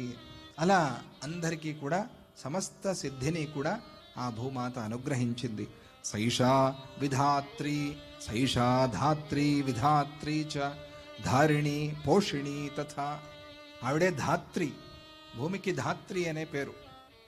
ధాత్రి అంటే ఉసిరికాయని కూడా ధాత్రి అని పిలుస్తారు సంస్కృతంలో. ధాత్రి పూజ అని చేస్తారు. అంటే అది చాలా మంచి ఔషధము అని. ప్రతిరోజు ఆదివారం తప్ప ప్రతిరోజు ఉసిరికాయ కొంచెమైనా నోట్లో పడితే మంచిది ఆరోగ్యానికి అని ఆయుర్వేదం కూడా చెప్తుంది. అది అవసరమైన వాళ్ళకి అనుకోండి. ధాత్రి మనల్ని ధరించేది, విధాత్రి మనల్ని సన్మార్గంలో పెట్టి మనకు కావాల్సింది ఇచ్చేటువంటిది, ధారిణి ధరించేది, పోషిణి మనల్ని పోషించేది. సర్వస్య జగతః పృథ్వీ విష్ణుపాద తలోద్భవ. అందరినీ ధరించి ఆ తల్లి చక్కగా కాపాడుతోంది. అటువంటి ఆమె మహావిష్ణువు నుంచి అవతరించింది. ఆ తరువాత పృథు మహారాజు జనాన్ని రంజింపచేసేటువంటి రాజుగా సార్థక నామధేయుడయ్యాడు, గొప్ప కీర్తిని సంపాదించాడు. ఎవరైతే ఇదం జన్మ వైన్యస్య వృథోః కీర్తయతే నరః నతస్య దుష్కృతం కించిత్ ఫలదాయి ప్రజాయతే. ఇది సామాన్యమైన కథ కాదు. అందుకే దీన్ని విష్ణు పురాణంలో చేర్చి చెప్పారు. భాగవతంలో కూడా పృథూపాఖ్యానం చాలా విశేషంగా వినిపిస్తుంది. పృథ్వీ, మన పృథ్వీ కథ, మన అమ్మ, మన భూమి కథ మనం కదా తెలుసుకోవాలి. అటువంటి ఆ పృథ్వీ కథ ఇది. పృథు మహారాజు యొక్క చరిత్ర, ఆ వేనపుత్రుడు వైన్యుడి యొక్క కథ. ఎవరైతే దీన్ని వింటారో, చదువుతారో వారికి దుష్కృతాలన్నీ కూడా దూరమైపోతాయి. అటువంటి వారికి దుష్కృతము అనేది లేదు. ఫలదాయి ప్రజాయతే, వారికి పుణ్యము కలిగి దానివల్ల కార్యసిద్ధి అవుతుంది. దుస్వప్నోపశమం నృణాం. ఈ కథ వల్ల చెడు కళలు రావటం ఆగిపోతుందిట, దుస్వప్నాలు రావటం ఆగిపోతుంది. చెడు కళలు వస్తే నిద్ర రాదు, భయపడి ఉలిక్కిపడి లేస్తూ ఉంటారు. అటువంటివన్నీ కూడా దోషాలు దీనివల్ల పోతాయి. శృణ్వతాం చైతదుత్తమం పృథోర్జన్మ ప్రభావశ్చ కరోతి సతతం నృణాం అని చెప్పి ఆ పృథూపాఖ్యానాన్ని విష్ణు పురాణంలో సమాప్తి చేశారు. మనం కూడా ఆ పృథూపాఖ్యానాన్ని విన్నాం. ఈరోజు పృథ్వీ యొక్క విలువని తెలుసుకుందాం, పృథ్వీని కాపాడుకుందాం, ప్రకృతిని కాపాడుకుందాం, గోమాతని కాపాడుకుందాం. గో సంరక్షణ ఎక్కడ జరుగుతోందో, గోసేవ ఎక్కడ జరుగుతోందో అక్కడ మనం కూడా గోసేవ చేద్దాం. అన్ని చోట్ల గో ఆధారితమైన వ్యవసాయము వచ్చేలాగా మనము కృషి చేద్దాం, ప్రోత్సహిద్దాం. అటువంటి రైతులు ఎవరైతే ఉన్నారో వారికి మన చేతనైన సహాయము చేసి మన భూమికి మనమే సేవ చేసుకుందాం. అది ముఖ్యమైనది. అది చేస్తే భూమికి సేవే కదా అని అది తెలిపేందుకోసం ఆ చరిత్రను మనకు చెప్పారు. ఇక సర్వదేవ రూపిణి గోమాత, సర్వకామదాయిని గోమాత.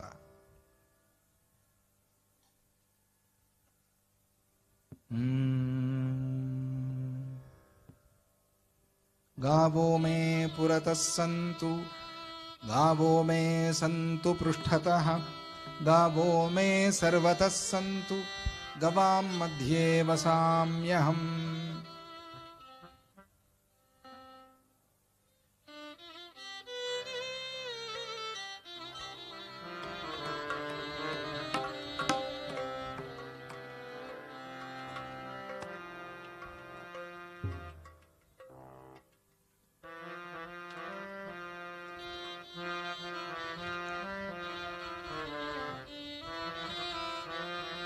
सर्वदेवरूपिणी गोमाता, सर्वकामदायिनी गोमाता, सर्वदेवरूपिणी गोमाता, सर्वकामदायिनी गोमाता, सर्वदेवरूपिणी गोमाता, सर्वकामदायिनी गोमाता, सर्वदेवरूपिणी गोमाता, सर्वकामदायिनी गोमाता.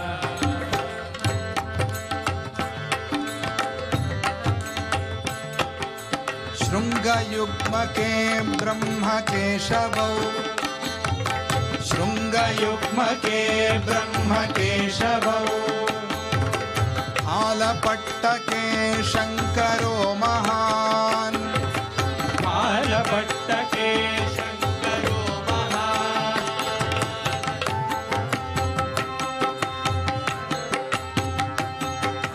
शृङ्गशीर्षके तीर्थसन्ततिः, शृङ्गशीर्षके तीर्थसन्ततिः, नासिकातटे षण्मुखोऽपि च, नासिकातटे षण्मुखोऽपि च, सर्वदेवरूपिणी गोमाता, सर्वकामदायिनी गोमाता, सर्वदेवरूपिणी गोमाता, गोमाता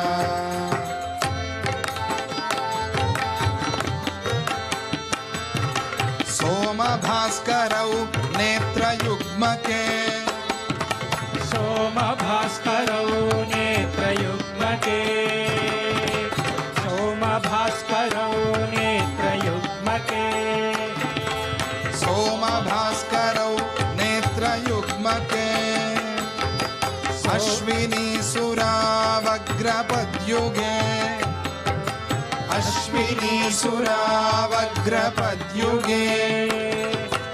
अग्निशोमकौ पृष्ठपद्युगे अग्निशोमकौ पृष्ठपद्युगे वरुणदेवराज्जिह्विकातटे वरुणदेवराज्जिह्विकातटे सर्वदेवरूपिणी गोमाता सर्वकामदायिनी गोमाता सर्वदेवरूपिणी गोमाता सर्वकामदायिनी गोमाता कंठसुस्वरे सा सरस्वती कंठसुस्वरे सा सरस्वती तालुमध्यतो धर्मदेवता तालुमध्यतो धर्मदेवता देवराट्गळे हृदि वसुन्धरा देवराट्गळे हृदि वसुन्धरा देवजातय पृष्ठवंशके देवजातय पृष्ठवंशके सर्वदेवरूपिणी गोमाता सर्वकामदायिनी गोमाता सर्वदेवरूपिणी गोमाता सर्वकामदायिनी गोमाता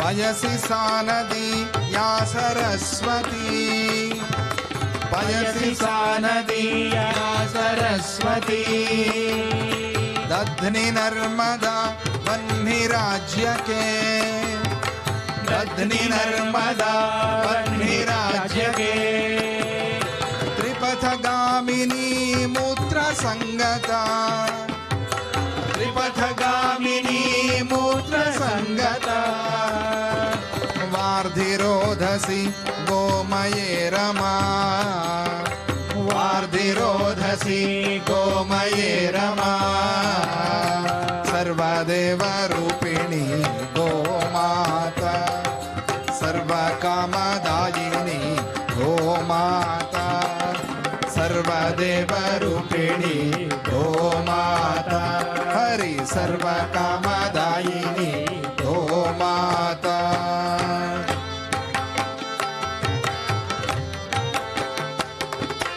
इति हि यत्तनौ भान्ति देवताः इति हि यत्तनौ भान्ति देवताः यद्धृं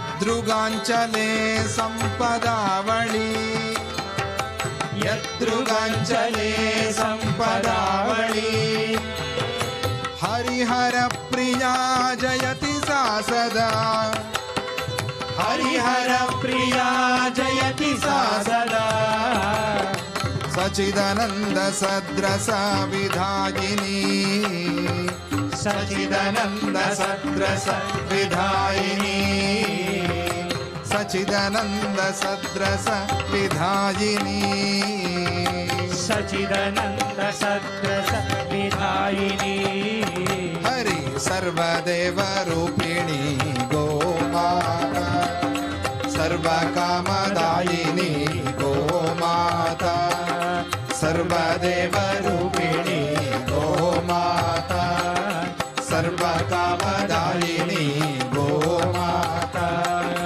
सर्वदेवरूपिणी गो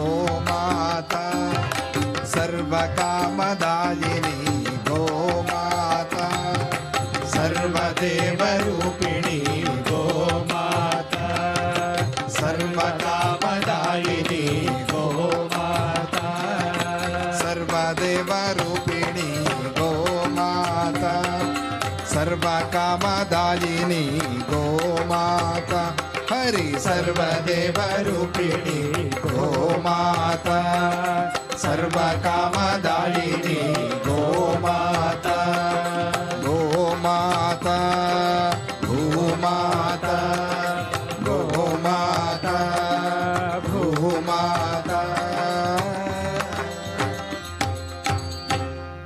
जय बोलो सर्वदेव रूपिणी गोमाता की जय।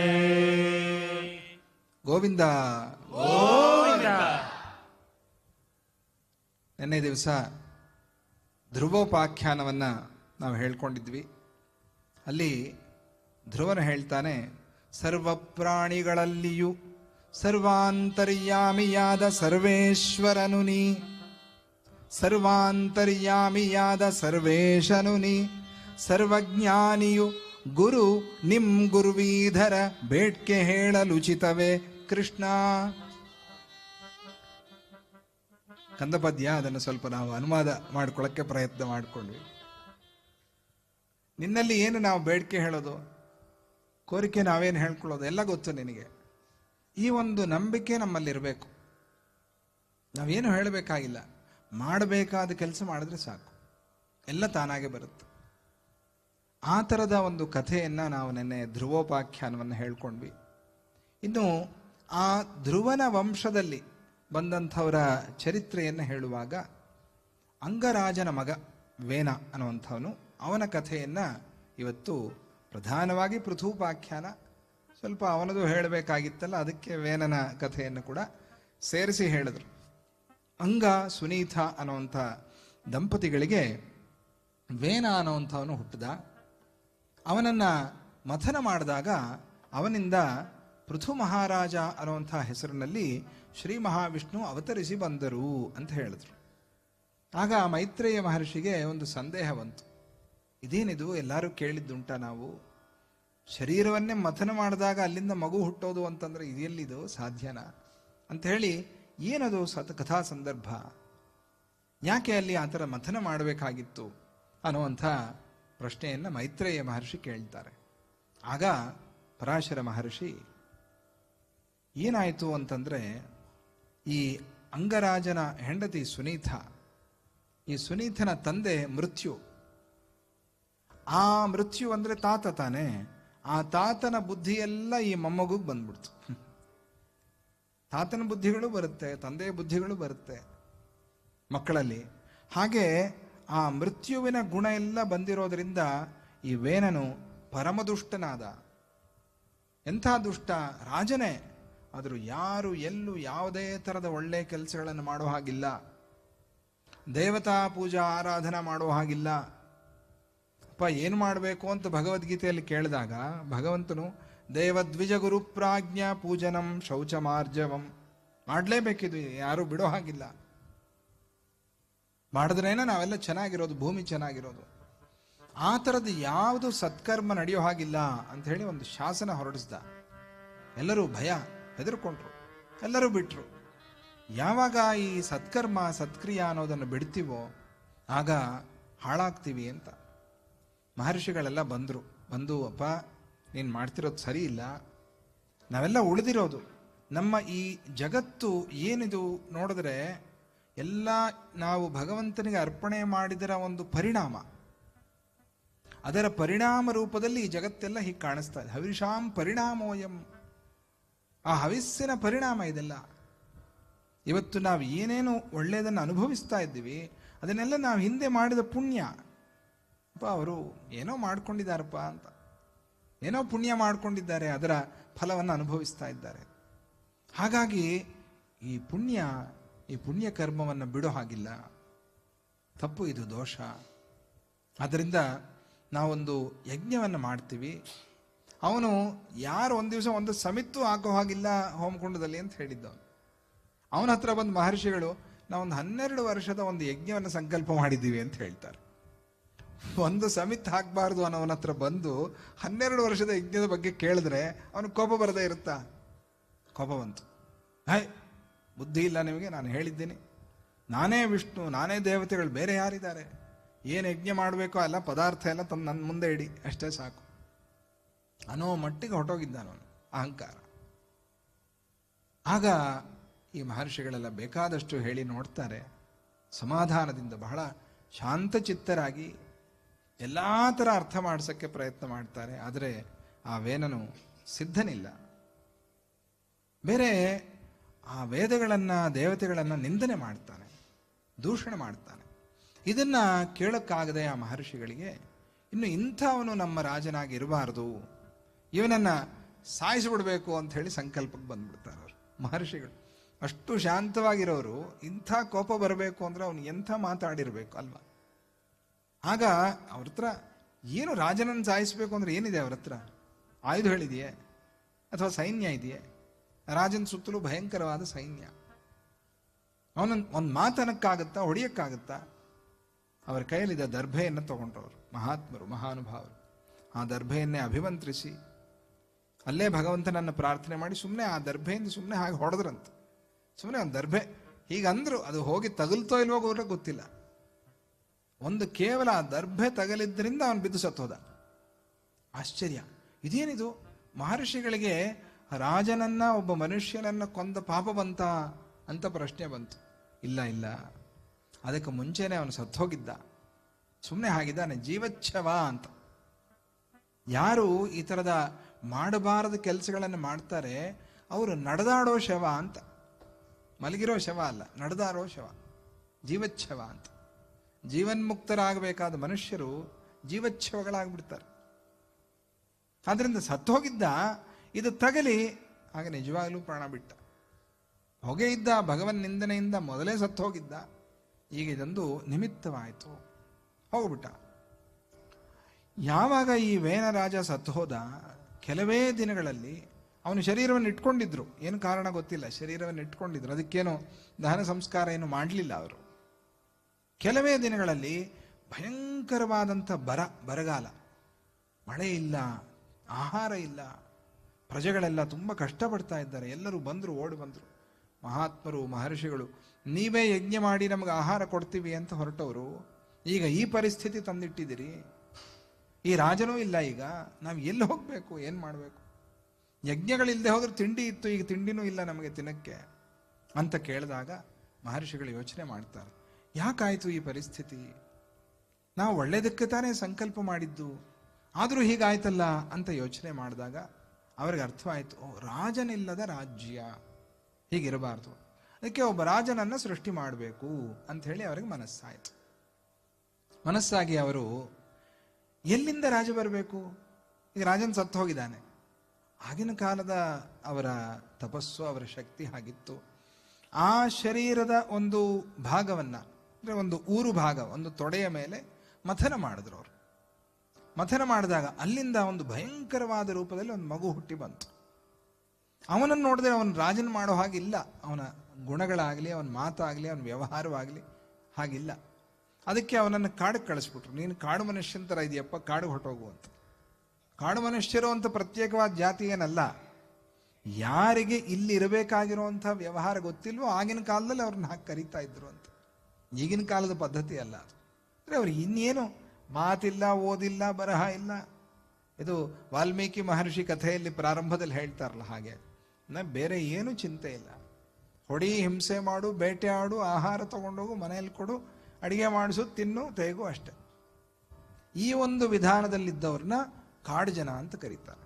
ಅವ್ರಿಗಿನ್ ಬೇರೆ ಏನು ಪ್ರಜ್ಞೆ ಇಲ್ಲ, ಕೇವಲ ಸ್ವಾರ್ಥ. ಹಾಗಿದ್ದವನು ಇವನೇನು ರಾಜ ಆಗ್ತಾನೆ ಅಂತ ಹೇಳಿ ಅವನನ್ನ ನಿಷೀದ ಅಂತ ಹೇಳಿ ನಿಷಾದನನ್ನು ಮಾಡಿ ಕಾಡಿಗೆ ಕಳಿಸ್ಬಿಟ್ರು. ಈಗ ಮತ್ತೆ ಸಮಸ್ಯೆ ಮೊದಲಿಗೆ ಬಂತು, ರಾಜನಿಲ್ಲ, ಏನು ಮಾಡಬೇಕು? ಆಗ ಈ ವೇನನ ಬಲಭುಜವನ್ನು ನಾವು ಮಥನ ಮಾಡೋಣ ಅಂತ ಹೇಳಿ ಅಲ್ಲಿ ಮಥನ ಮಾಡಿದ್ರು. ಆ ಮಥನದಲ್ಲಿ ಶ್ರೀ ಮಹಾವಿಷ್ಣು ಇದೇ ಸಮಯಕ್ಕಾಗಿ ನೋಡ್ತಾ ಇದ್ರಂತೆ. ಆ ಭುಜದಿಂದ ಮಥನ ಮಾಡುವಾಗ, ಅಗ್ನಿ ಮಥನ ಮಾಡುವಾಗ ಅಗ್ನಿ ಹುಟ್ಟಿದ ಹಾಗೆ ಇಲ್ಲಿ ಭಗವಂತನು ಪೃಥು ಮಹಾರಾಜನಾಗಿ ಅವತಾರ ತಗೊಂಡು ಬಂದ. ಜೈ ಬಲೋ ಶ್ರೀ ಮಹಾವಿಷ್ಣು ಕಿ ಜೈ. ಜೈ. ಅವರು ಅಲ್ಲಿಂದ ಅವತಾರವನ್ನು ತಗೊಂಡು ಬಂದಂತಹ ಸಂದರ್ಭದಲ್ಲಿ ಪೂರ್ತಿ ವಾತಾವರಣ ಬದಲಾಗೋಯ್ತು. ಮೊದಲಿದ್ದ ಹಾಗಿಲ್ಲ ಈಗ. ಆ ಭಯ ಎಲ್ಲ ಹೋಯಿತು. ನಂಬಿಕೆ ಬಂತವರಿಗೆ, ಖಂಡಿತ ಬರ ಹೋಗುತ್ತೆ, ಆಹಾರ ಸಿಗುತ್ತೆ ಅನ್ನುವಂಥ ನಂಬಿಕೆ ಬಂತು. ಆ ಪೃಥು ಅನ್ನುವಂಥ ಬಾಲನು ಅಲ್ಲಿಂದ ಹುಟ್ಟಿ ಬಂದ. ಆ ವೇನನ ಶರೀರದಿಂದ ಹುಟ್ಟಿರೋದ್ರಿಂದ ಅವನಿಗೆ ವೈನ್ಯ ಅನ್ನುವಂಥ ಹೆಸರು ಕೂಡ ಬಂತು. ಪೃಥು ಅನ್ನುವಂಥ ಹೆಸರು ಕೂಡ ಆ ಬಾಲನಿಗೆ ಬಂತು.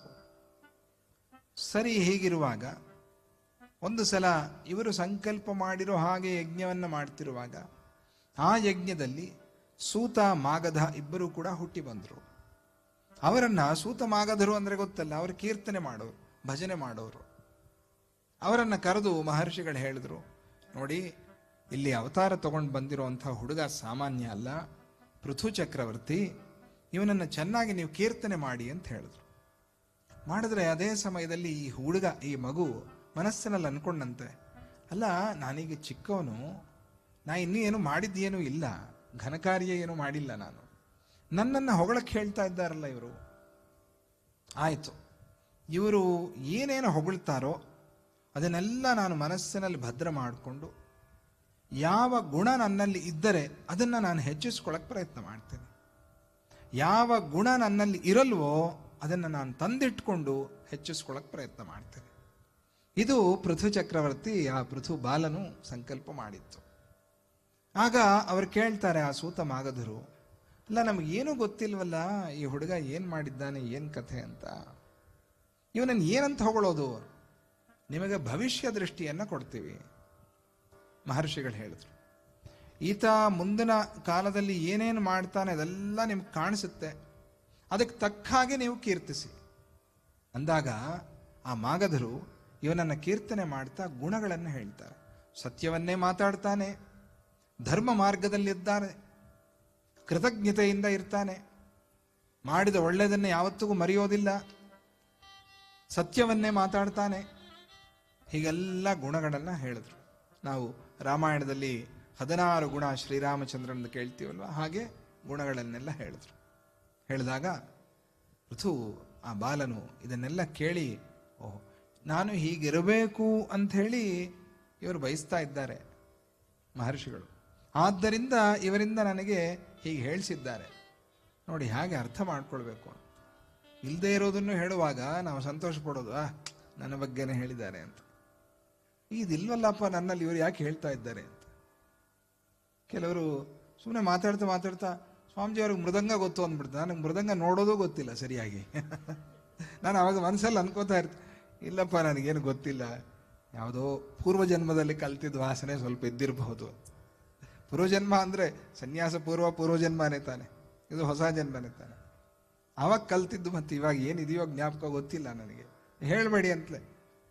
ಇರೋದನ್ನು ಹೇಳಿದ್ರೆ ಅದಕ್ಕೇನು ಹಚ್ಕೋಬೇಕು, ಇಲ್ಲದೆ ಇರೋದನ್ನು ಹೇಳಿದ್ರೆ ಇನ್ನು ಹೇಗಿರಬೇಕು? ಅಯ್ಯೋ, ಇದಿಲ್ವೇ ಇಲ್ವಲ್ಲ, ಇದು ಯಾಕೆ ಹೇಳ್ತಾರೆ? ಹಾಗೆ ಪೃಥು ಚಕ್ರವರ್ತಿ ತನ್ನ ಮನಸ್ಸಿನಲ್ಲಿ ತಾನು ಯೋಚನೆ ಮಾಡ್ದ, ಓ, ಈ ಗುಣ ಎಲ್ಲ ನನ್ನಲ್ಲಿ ನಾನು ಕಲ್ಪಿಸ್ಕೊಳ್ಬೇಕು, ಈ ಗುಣ ಎಲ್ಲ ನನ್ನಲ್ಲಿ ನಾನು ಹೆಚ್ಚಿಸ್ಕೋಬೇಕು. ಇದು ಮಹರ್ಷಿಗಳ ಸಂದೇಶ. ಅವರು ಅವತಾರ ಪುರುಷ ಅಂತ ಹೇಳಿ ನೇರ ಪಾಠ ಮಾಡೋಕ್ಕಾಗಲ್ಲ, ಹಾಗಾಗಿ ಇವ್ರ ಮುಖಾಂತರ ಹೇಳಿದ್ರು. ಪೃಥು ಚಕ್ರವರ್ತಿ ಬುದ್ಧಿವಂತ ಬಾಲಕನು, ಅದಕ್ಕೆ ಅದನ್ನೇ ಪಾಠವಾಗಿ ತಗೊಂಡ. ನೋಡಿ, ಎಲ್ಲೆಲ್ಲಿ ನಮಗೆ ಪಾಠ ಸಿಗ್ತಾ ಇರುತ್ತೆ ಗೊತ್ತಿಲ್ಲ. ಇವೆಲ್ಲ ಏನಂತಾರೆ, ನಮ್ಮ ಜೀವನವನ್ನು ಸರಿ ಮಾಡಿಕೊಳ್ಳುವಂಥ ವಿಧಾನ. ಅದಕ್ಕೆ ತಾನೇ ಹುಟ್ಟಿ ಬಂದಿರೋದು. ಎಲ್ಲ ಬದಲಾವಣೆಗಳು ದಿನ ದಿನ ದಿನ ಬದಲಾವಣೆ ಆಗ್ತಾ ಇರಬೇಕು. ಪ್ರತಿಯೊಂದು ದಿವಸನೂ ನಮ್ಮಲ್ಲಿ ಒಂದೊಂದು ಪರಿವರ್ತನೆ, ಒಳ್ಳೆಯದಾಗಿ ಪರಿವರ್ತನೆ. ಹಾಗೆ ಪೃಥು ಚಕ್ರವರ್ತಿ ಅದನ್ನು ಕೇಳಿ ಸಂಕಲ್ಪ ಮಾಡಿಕೊಂಡ, ನಾನು ಇನ್ನು ಮುಂದೆ ಇವರು ಹೇಳಿರೋ ಹಾಗೆ ಇರ್ತೀನಿ. ಪೃಥು ಚಕ್ರವರ್ತಿ ಇನ್ನು ಬೆಳೆದು ದೊಡ್ಡವನಾದ ಮೇಲೆ ಯಾತ್ರೆಗೆ ಹೋಗುವಾಗ ಸಮುದ್ರದ ತೀರದಲ್ಲಿ ಹೋಗ್ತಿರುವಾಗ ಸ್ವಲ್ಪ ಆ ಮರಳಲ್ಲಿ, ಆ ನೀರಿನಲ್ಲಿ ರಥಚಕ್ರ ಕುಗ್ಗು ಹೋಗ್ತಾ ಇತ್ತಂತೆ ಭೂಮಿಯಲ್ಲಿ. ಆಗ ಅವನ ಪ್ರಭಾವ ಹೇಗಿದೆ ನೋಡಿ, ಭೂಮಿ ಘನವಾಗಿ, ಅಲ್ಲಿ ಮರಳು ಘನವಾಯಿತು. ಮಾತ್ರ ಅಲ್ಲ, ಸಮುದ್ರವೂ ಘನವಾಯಿತು. ಆ ನೀರೆಲ್ಲ ಘನವಾಗಿ ಸಮುದ್ರವೆಲ್ಲೂ ಒಂಥರ ಏನೋ ಐಸ್ ಥರ ಹಾಗೆ ಅದರ ಮೇಲೆ ಯಾತ್ರೆ ಮಾಡ್ಕೊಂಡು, ಸಮುದ್ರದ ಮೇಲೆ ಯಾತ್ರೆ ಮಾಡ್ಕೊಂಡು ಹೋದಂಥ ಮಹಾನುಭಾವ. ತಾನು ಹೋಗ್ತಿರುವಾಗ ಬೆಟ್ಟ ಗುಡ್ಡ ದಾರಿ ಕೊಡೋದಂತೆ ಪೃಥು ಚಕ್ರವರ್ತಿಗೆ. ಆ ಥರದ ಮಹಾನುಭಾವ. ಹೀಗಿರುವಾಗ ಚೆನ್ನಾಗಿ ಮತ್ತೆ ಯಜ್ಞ ಯಾಗಾದಿಗಳನ್ನೆಲ್ಲ ಮಾಡಿಸಿ ಪ್ರಜಾಪಾಲನೆ ಮಾಡ್ತಾ ಇದ್ದಾನೆ. ಇದ್ದಕ್ಕಿದ್ದಾಗೆ ಒಂದು ದಿವಸ ಆ ರಾಜ್ಯದಲ್ಲಿ ಭಯಂಕರವಾದ ಬರ, ಮಳೆ ಇಲ್ಲ, ಯಾರಿಗೂ ಆಹಾರ ಇಲ್ಲ. ಎಲ್ಲರೂ ಬಂದು ಬೇಡ್ಕೊಂಡ್ರು, ಪ್ರಾರ್ಥನೆ ಮಾಡಿದ್ರು. ಏನಿದೆ ಇಷ್ಟೆಲ್ಲ ನೀವು ಮಾಡ್ತಾ ಇದ್ದೀರಿ ಆದರೂ ಇಲ್ಲ? ಕೆಲವು ಸಮಯ ಆಗುತ್ತೆ, ನಾವು ಏನೋ ಪ್ರಯತ್ನಗಳು ಮಾಡ್ತಿರುವಾಗ, ಸಾಧನೆ ಮಾಡ್ತಿರುವಾಗಲೂ ಪರೀಕ್ಷೆ ಬರುತ್ತೆ. ಬಂದಾಗ ಇನ್ನೂ ನಾವು ಭಕ್ತಿಯನ್ನ, ವಿಶ್ವಾಸವನ್ನು ದೃಢ ಮಾಡ್ಕೊಳ್ಬೇಕು. ಅದೊಂದು ಪರೀಕ್ಷೆ. ಪೃಥು ಚಕ್ರವರ್ತಿ ಯೋಚನೆ ಮಾಡ್ದ, ಹೌದಲ್ಲ ಇಷ್ಟೆಲ್ಲ ಆಗ್ತಾ ಇದ್ರೂ ಕೂಡ ಬರ ಬಂತಲ್ಲ ಅಂತ ಹೇಳಿ. ಏನು ಕಾರಣ ನೋಡಿದಾಗ ಭೂಮಿ ಯಾರಿಗೂ ಆಹಾರವನ್ನು ಕೊಡ್ತಾ ಇಲ್ಲ. ಭೂಮಿ ಮೇಲೆ ಕೋಪ ಬಂತು. ಇವರ ಕೈಯಲ್ಲಿ ಒಂದು ಧನಸ್ಸಿತ್ತು, ಅಜಗವ ಅಂತ. ಅದು ಎಲ್ಲೋ ವೈಕುಂಠದಿಂದ ಬಂದಂಥ ಧನಸ್ಸು. ಆ ಧನುರ್ಬಾಣಗಳನ್ನು ಹಿಡ್ಕೊಂಡು ಭೂಮಿಯನ್ನೇ ಕೊಂದು ಹಾಕ್ತೀನಿ ಅಂತ ಹೊರಟರು. ಯಾರು? ಪೃಥು ಮಹಾರಾಜ. ಭೂಮಿ ತಾನೇ ದೋಷ ಮಾಡಿದ್ದಾಳೆ. ಆಗ ಭೂದೇವಿ ಹೆದರ್ಕೊಂಡು ಗೋಮಾತೆಯ ರೂಪವನ್ನು ಧಾರಣೆ ಮಾಡಿ ಓಡ್ತಾ ಇದ್ದಾಳೆ. ಎಲ್ಲಿ ಎಲ್ಲಿ ಯಾವ ಯಾವ ಲೋಕಕ್ಕೆ ಹೋದರೂ ಕೂಡ ಪೃಥು ಮಹಾರಾಜ ಕಾಣಿಸ್ತಾ ಇದ್ದಾನೆ. ಅವನಿಂದ ತಪ್ಪಿಸ್ಕೊಳಕ್ ಆಗ್ತಾ ಇಲ್ಲ ಆಕೆಯಿಂದ. ಆಗ, ಅಪ್ಪ ನೀನು ನನ್ನನ್ನು ಕೊಲ್ಲಬೇಕು ಅಂತ ಬಂದಿದ್ಯಾ? ನಾನೊಬ್ಬ ಸ್ತ್ರೀ, ಸಾಮಾನ್ಯ ಮಹಿಳೆ, ನನ್ನನ್ನು ಕೊಂದರೆ ಪಾಪ ಅಲ್ವಾ ನಿನಗೆ? ಅವರಿಬ್ಬರಿಗೆ ಸಂವಾದ. ಆಗ ಪೃಥು ಚಕ್ರವರ್ತಿ, ನೀನು ಇಷ್ಟು ಜನಕ್ಕೆ ಅಪರಾಧ ಮಾಡಿರುವಾಗ ರಾಮನಿಗೂ ತಾಟಕಾಸುರ, ಸುರ ಅಲ್ಲ ಅಸುರಿ, ತಾಟಕಾಸುರಿ ಸಂಹಾರದಲ್ಲಿ ಇದೇ ಪ್ರಶ್ನೆ ಬಂತು. ಯೋಚನೆ ಮಾಡ್ತಾ ಇದ್ರು, ಬಾಣವನ್ನ ಬಿಡೋದೋ ಬೇಡವೋ ಅಂತ. ವಿಶ್ವಾಮಿತ್ರ ಮಹರ್ಷಿ ಹೇಳಿದ್ರು, ಯೋಚನೆ ಮಾಡಬೇಡ, ಇವಳಿಂದ ಎಷ್ಟು ಜನಕ್ಕೆ ತೊಂದರೆ ಆಗಿದೆ ಗೊತ್ತಾ? ರಾಕ್ಷಸಿ, ಇವಳನ್ನು ಸಂಹಾರ ಮಾಡೋದ್ರಿಂದ ಅವಳಿಗೂ ಒಳ್ಳೇದು, ನಿನಗೂ ಒಳ್ಳೇದು, ನಮಗೂ ಒಳ್ಳೇದು. ಇದನ್ನು ವಿಶ್ವಾಮಿತ್ರರು ಹೇಳಿದ್ರು. ರಾಮಾಯಣದಲ್ಲಿ ನಾವು ಕೇಳ್ತೀವಿ. ಹಾಗೆ ಪೃಥು ಚಕ್ರವರ್ತಿ ಹೇಳ್ತಾರೆ, ನೋಡು, ನೀನು ಎಲ್ಲರಿಗೂ ಅಪರಾಧ ಮಾಡಿರೋದ್ರಿಂದ, ನಿನ್ನನ್ನು ಶಿಕ್ಷೆ ಮಾಡೋದ್ರಿಂದ ಎಲ್ಲರಿಗೂ ಒಳ್ಳೇದಾಗುತ್ತೆ ಅನ್ನುವಾಗ ನಿನಗೆ ನಾನು ಶಿಕ್ಷೆಯನ್ನು ಕೊಡೋದು ತಪ್ಪಿಲ್ಲ, ನಾನು ರಾಜ ಅಂತ ಹೇಳಿದಾಗ ಇನ್ನೇನು ಮಾಡೋದು? ಸಿದ್ಧವಾಗಿಬಿಟ್ಟಿದ್ದಾನೆ, ಕೊಂದು ಹಾಕ್ಬಿಡ್ಬೇಕು ಅಂತ. ಆಗ ಪ್ರಾರ್ಥನೆ ಮಾಡ್ತಾಳೆ, ಇಷ್ಟೊಂದು ಕೋಪ ಬೇಡ, ಏನಾದ್ರು ಕಾರ್ಯಸಿದ್ಧಿ ಆಗಬೇಕು ಅಂತಂದ್ರೆ ಉಪಾಯವನ್ನು ನೋಡ್ಕೋಬೇಕು. ಉಪಾಯ ಇಲ್ಲದೆ ಹೀಗೆ ಇಷ್ಟೊಂದು ಕೋಪ ಮಾಡ್ಕೊಂಡ್ಬಿಟ್ರೆ ಕಾರ್ಯಸಿದ್ಧಿ ಆಗೋದಿಲ್ಲ. ಮತ್ತೇನು ಉಪಾಯ? ನಾನೇ ಹೇಳ್ತೀನಿ. ನಾನು ಗೋಮಾತ, ನೀನೊಂದು ಕರುವನ್ನು ತಗೊಂಡ್ಬಾ. ಹೇಗೆ ತರ್ತೀಯೋ, ಎಲ್ಲಿಂದ ತರ್ತೀಯೋ ಗೊತ್ತಿಲ್ಲ, ನನಗೆ ಯೋಗ್ಯವಾದ ಕರುವಾಗಿರಬೇಕು. ಗೋಮಾತ ಅಲ್ಲ, ತಾಯಿ ಹಸು, ಯೋಗ್ಯವಾದ ಕರು. ಆಗ ಪೃಥು ಚಕ್ರವರ್ತಿ ಸ್ವಯಂಭುವ ಮನುವನ್ನೇ ಕರುವಾಗಿ ಮಾಡಿ ತಂದ್ರಂತೆ. ತಂದಾಗ ಆ ಕರುವನ್ನು ಯಾವಾಗ ನೋಡುತ್ತೆ ತಾಯಿ ಹಸು, ಆಗ ತಾನಾಗೇ ತಾನು ಒಳಗಿಂದ ಹಾಲು ಬರುತ್ತೆ. ಆ ಕಾಮಧೇನು ರೂಪದಲ್ಲಿರುವಂತಹ ಭೂಮಾತೆ ಹಾಲನ್ನು ಕೊಟ್ಟಳು. ಸತ್ಪಾತ್ರವನ್ನು ಹಿಡ್ಕೊಂಡು ಆ ಪೃಥು ಮಹಾರಾಜ ಆ ಹಾಲನ್ನು ತಗೊಂಡು ಎಲ್ಲರಿಗೂ ಕೂಡ ವ್ಯವಸಾಯವನ್ನು ಮಾಡುವಂಥ ವಿಧಾನವನ್ನು ಹೇಳಿಕೊಟ್ರು. ಭೂಮಿಯಲ್ಲಿ, ಈ ಭೂಮಿಯಲ್ಲಿ ಮತ್ತೆ ಹೇಗೆ ಔಷಧಿಗಳು ಬರುತ್ತವೆ, ಹೇಗೆ ಧಾನ್ಯ ಬರುತ್ತೆ ಅನ್ನೋದನ್ನ ತೋರಿಸ್ಕೊಟ್ರು. ಹೇಗೆ ನಾವು ಭೂಮಿಯಲ್ಲಿ ಆ ಕ್ಷೇತ್ರವನ್ನು ಉಳಬೇಕು, ಹೇಗೆ ವ್ಯವಸಾಯವನ್ನು ಮಾಡಿಕೊಳ್ಬೇಕು, ಹೇಗೆ ನೀರನ್ನು ಕಾಪಾಡಿಕೊಳ್ಬೇಕು, ಹೇಗೆ ಭೂಮಿಯನ್ನು ಕಾಪಾಡಿಕೊಳ್ಬೇಕು. ಗೋ ಆಧಾರಿತ ವ್ಯವಸಾಯ, ಇದು ಪೃಥು ಮಹಾರಾಜರು ನಮಗೆ ಹೇಳಿದ ಮುಖ್ಯವಾದ ಸಂದೇಶ. ಎಲ್ಲಿ ಗೋ ಆಧಾರಿತ ವ್ಯವಸಾಯ ನಡೆಯುತ್ತೆ ಅಲ್ಲಿಯ ಪ್ರಜೆಗಳೆಲ್ಲರೂ ಕೂಡ ಆರೋಗ್ಯವಂತರಾಗಿರ್ತಾರೆ. ಜೈ ಬಲೋ ಗೋಮಾತ ಕೀ ಜೈ. ಇದನ್ನ ಹೇಳಕ್ಕೋಸ್ಕರ ಅವರು ಅವತಾರವನ್ನು ತಗೊಂಡು ಬಂದಿದ್ರು. ಆ ಸಮಯದಲ್ಲಿ ಎಲ್ಲರೂ ಅವರವರಿಗೆ ಬೇಕಾದ್ದನ್ನ ಈ ಭೂಮಿಯಿಂದ ಪಡೆಯೋಕ್ಕೋಸ್ಕರ ಅವರವರ ಆ ಕರುಗಳನ್ನ, ಅವರವರ ಪಾತ್ರೆಗಳನ್ನ ತಂದುಕೊಂಡು ಯಾವ ಯಾವ ವಿದ್ಯೆ ಬೇಕು, ಯಾವ ಯಾವ ಫಲ ಬೇಕು, ಯಾವ ಯಾವ ಸಿದ್ಧಿ ಬೇಕು ಅದನ್ನೆಲ್ಲ ಕೂಡ ಭೂಮಾತೆಯಿಂದ ಪಡ್ಕೊಂಡ್ರಂತೆ, ಆ ಗೋಮಾತೆಯಿಂದ ಪಡ್ಕೊಂಡ್ರಂತೆ. ಹೀಗೆ ಆ ಪೃಥು ಚಕ್ರವರ್ತಿ ಅವತಾರವನ್ನು ತಗೊಂಡು ಶ್ರೀ ಮಹಾವಿಷ್ಣು ಭೂಮಿಯನ್ನ ಉದ್ಧಾರ ಮಾಡಿದ್ದಾನೆ. ನಾವೆಲ್ಲರೂ ಕೂಡ ಪ್ರಕೃತಿಯನ್ನ ಕಾಪಾಡಿಕೊಳ್ಬೇಕು. ಒಂದು ಗಿಡ ನೆಡಬೇಕು.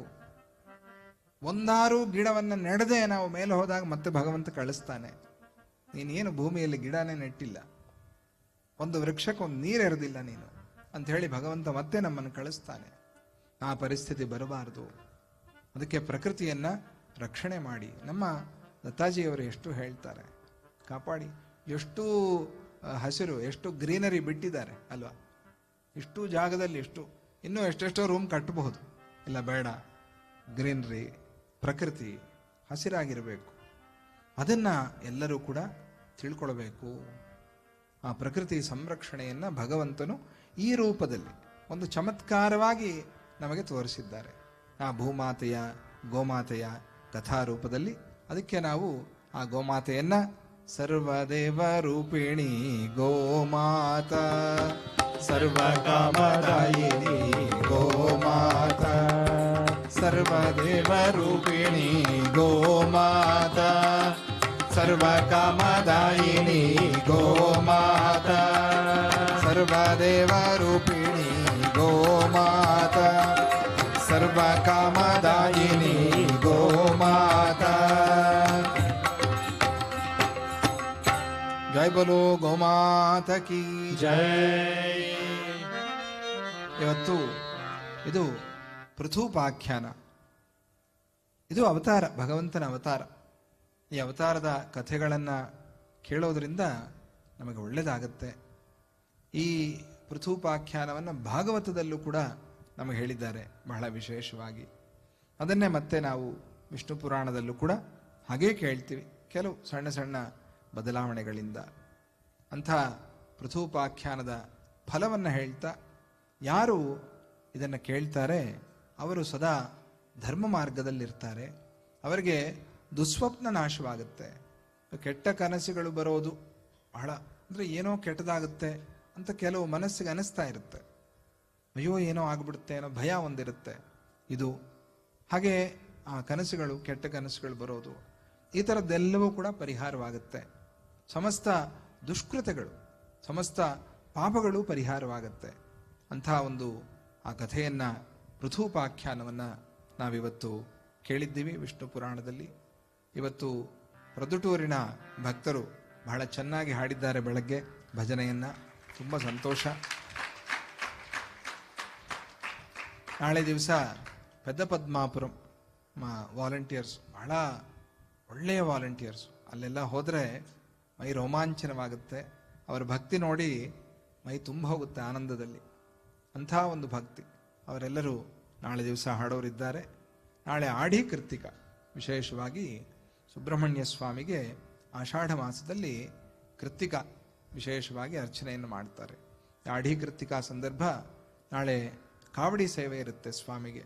ನಾವು ಬೆಳಗ್ಗೆ ಇಲ್ಲಿಂದ 6:30 ಹೊರಟು ಕಾವಡಿ ಸೇವೆಯಲ್ಲಿ ಸ್ವಾಮಿಗೆ ಅಭಿಷೇಕ ಮಾಡಿಕೊಂಡು, ಆಮೇಲೆ ಅಲ್ಲೇ ಶ್ರೀಚಕ್ರಾರ್ಚನೆ ಕೂಡ ಮಾಡಿಕೊಂಡು, ಆದರೆ ಸ್ವಾಮಿಯ ತ್ರಿಶತಿ ನಾಮಾರ್ಚನೆಯನ್ನು ಕೂಡ ಮಾಡಿಕೊಂಡು, ಅದಾದ ಮೇಲೆ ಚಂಡೀ ಹೋಮದ ಋತ್ವಿಗ್ವರ್ಣ ಕಾರ್ಯಕ್ರಮ ನಾಳೆ ಅಲ್ಲೇ ಆಂಜನೇಯ ಸ್ವಾಮಿಯ ಸನ್ನಿಧಿಯಲ್ಲಾಗುತ್ತೆ. ಆ ಸನ್ನಿಧಿಯಲ್ಲಿ 10 ದಿವಸ ನಡೆಯುವಂಥ ಶತಚಂಡೀ ಯಾಗ, ಪ್ರತಿ ದಿವಸ 10 ಪಾರಾಯಣ, 1 ಹೋಮ, ಹೀಗೆ ಶತಚಂಡೀ ಯಾಗ. ಇದರಲ್ಲಿ ಎಲ್ಲರೂ ತಪ್ಪದೆ ಭಾಗವಹಿಸಿ ಆ ಸಮಯದಲ್ಲಿ ಅಲ್ಲಿ ಕೂತ್ಕೊಂಡು ದುರ್ಗಾ ಸಪ್ತಶತಿಯಲ್ಲಿ ಸಪ್ತಶ್ಲೋಕಿ ಅದನ್ನಲ್ಲಿ ಪ್ರಿಂಟ್ ಮಾಡಿಸಿ ಹಾಕಿರ್ತಾರೆ. ಅದನ್ನು ನೀವು ಪಾರಾಯಣ ಮಾಡ್ಕೊಳ್ಳೋ 7 ಸಲ ಅಥವಾ ಆದರೆ 27 ಸಲ, 54 ಇಲ್ಲ 108 ಮಾಡೋದು ಬಹಳ ಉತ್ತಮ. ನಮಗೆ ಆಷಾಢ ಮಾಸ ಬಹಳ ಮುಖ್ಯ ಮೈಸೂರಿನಲ್ಲಿ. ಅದರಲ್ಲೂ ಚಂಡೀಯಾಗ ನಡೀತಾ ಇರುವಂಥ ಸಂದರ್ಭ. ಯಾರೂ ಇದನ್ನು ತಪ್ಪಿಸ್ಕೊಳ್ಬೇಡಿ. ನಾಳೆ ಆಷಾಢ ಮಾಸದ ಆಢಿ ಕೃತ್ತಿಕ ಆ ಕಾರ್ಯಕ್ರಮದಲ್ಲಿ ಎಲ್ಲರೂ ಭಾಗವಹಿಸಿ, ಅದಾದ ಮೇಲೆ ಚಂಡೀ ಯಾಗದಲ್ಲೂ ಕೂಡ ಎಲ್ಲರೂ ಭಾಗವಹಿಸಿ ಅಂತ ಹೇಳ್ತಾ, ಏಹಿ ಶ್ರೀನಿವಾಸ ಪಾಹಿ ವೆಂಕಟೇಶ, ಏಹಿ ಶ್ರೀನಿವಾಸ ಪಾಹಿ ವೆಂಕಟೇಶ, ಸಂಹಿತೆ ವಿಭಾಸ ತ್ರಾಹಿ ಪಾಪನಾಶ, ಸಂಹಿತೆ ವಿಭಾಸ ತ್ರಾಹಿ ಪಾಪನಾಶ, ಬಾರೋ ಶ್ರೀನಿವಾಸ ಬಾರೋ ವೆಂಕಟೇಶ, ಬಾರೋ ಶ್ರೀನಿವಾಸ ಬಾರೋ ವೆಂಕಟೇಶ, ಕರುಣಿಸಯ್ಯ ಶ್ರೀಶ ನೀ ನೀನೇ ಪಾಪನಾಶ ಕರುಣಿಸಯ್ಯ ಶ್ರೀಶ ನೀನೇ ಪಾಪನಾಶ ಹೇ ಶ್ರೀನಿವಾಸ ಬಾರೋ ವೆಂಕಟೇಶ ಬಾರೋ ಶ್ರೀನಿವಾಸ ಬಾರೋ ವೆಂಕಟೇಶ.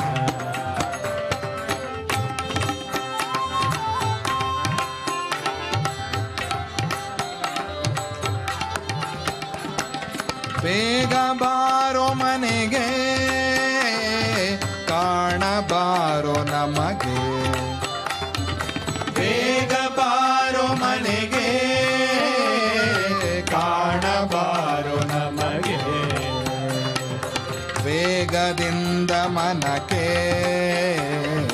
ಬರಲು ತಡವದೇಕೆ ವೇಗದಿಂದ ಮನಕ್ಕೆ ಬರಲು ತಡವದೇಕೆ ಬಾರೋ ವೆಂಕಟೇಶ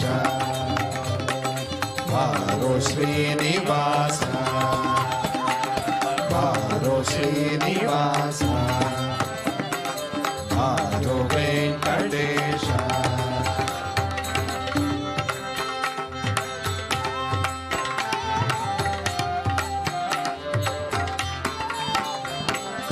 ಪಾದದಲ್ಲಿ ಮಹಿಮೆ ಲಕ್ಷ್ಮೀ ಹೃದಯ ಭಾಮೆ ಪಾದದಲ್ಲಿ ಮಹಿಮೆ ಲಕ್ಷ್ಮೀ ಹೃದಯ ಭಾಮೆ ನೇತ್ರದಲ್ಲಿ ಕರುಣೆ ನೀನು ಅಮೃತಮಯನೇ ನೇತ್ರದಲ್ಲಿ ಕರುಣೆ ನೀನು ಅಮೃತಮಯನೇ ಬಾರೋ ಶ್ರೀನಿವಾಸ ಬಾರೋ ವೆಂಕಟೇಶ ಬಾರೋ ಶ್ರೀನಿವಾಸ ಬಾರೋ ವೆಂಕಟೇಶ.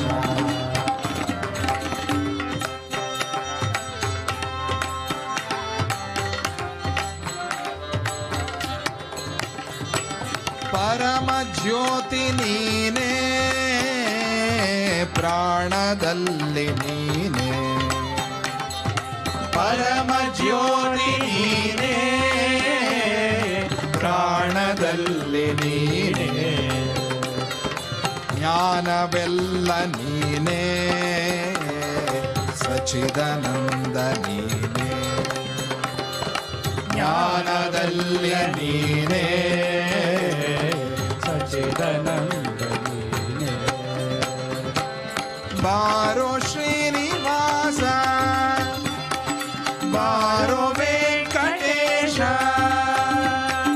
ಬಾರೋ ಶ್ರೀನಿವಾಸ ಬಾರೋ ವೆಂಕಟೇಶ ಬಾರೋ ಶ್ರೀನಿವಾಸ ಬಾರೋ ವೆಂಕಟೇಶ ಹರಿ ಹರಿ ಬಾರೋ ಶ್ರೀನಿವಾಸ ಬಾರೋ ವೆಂಕಟೇಶ.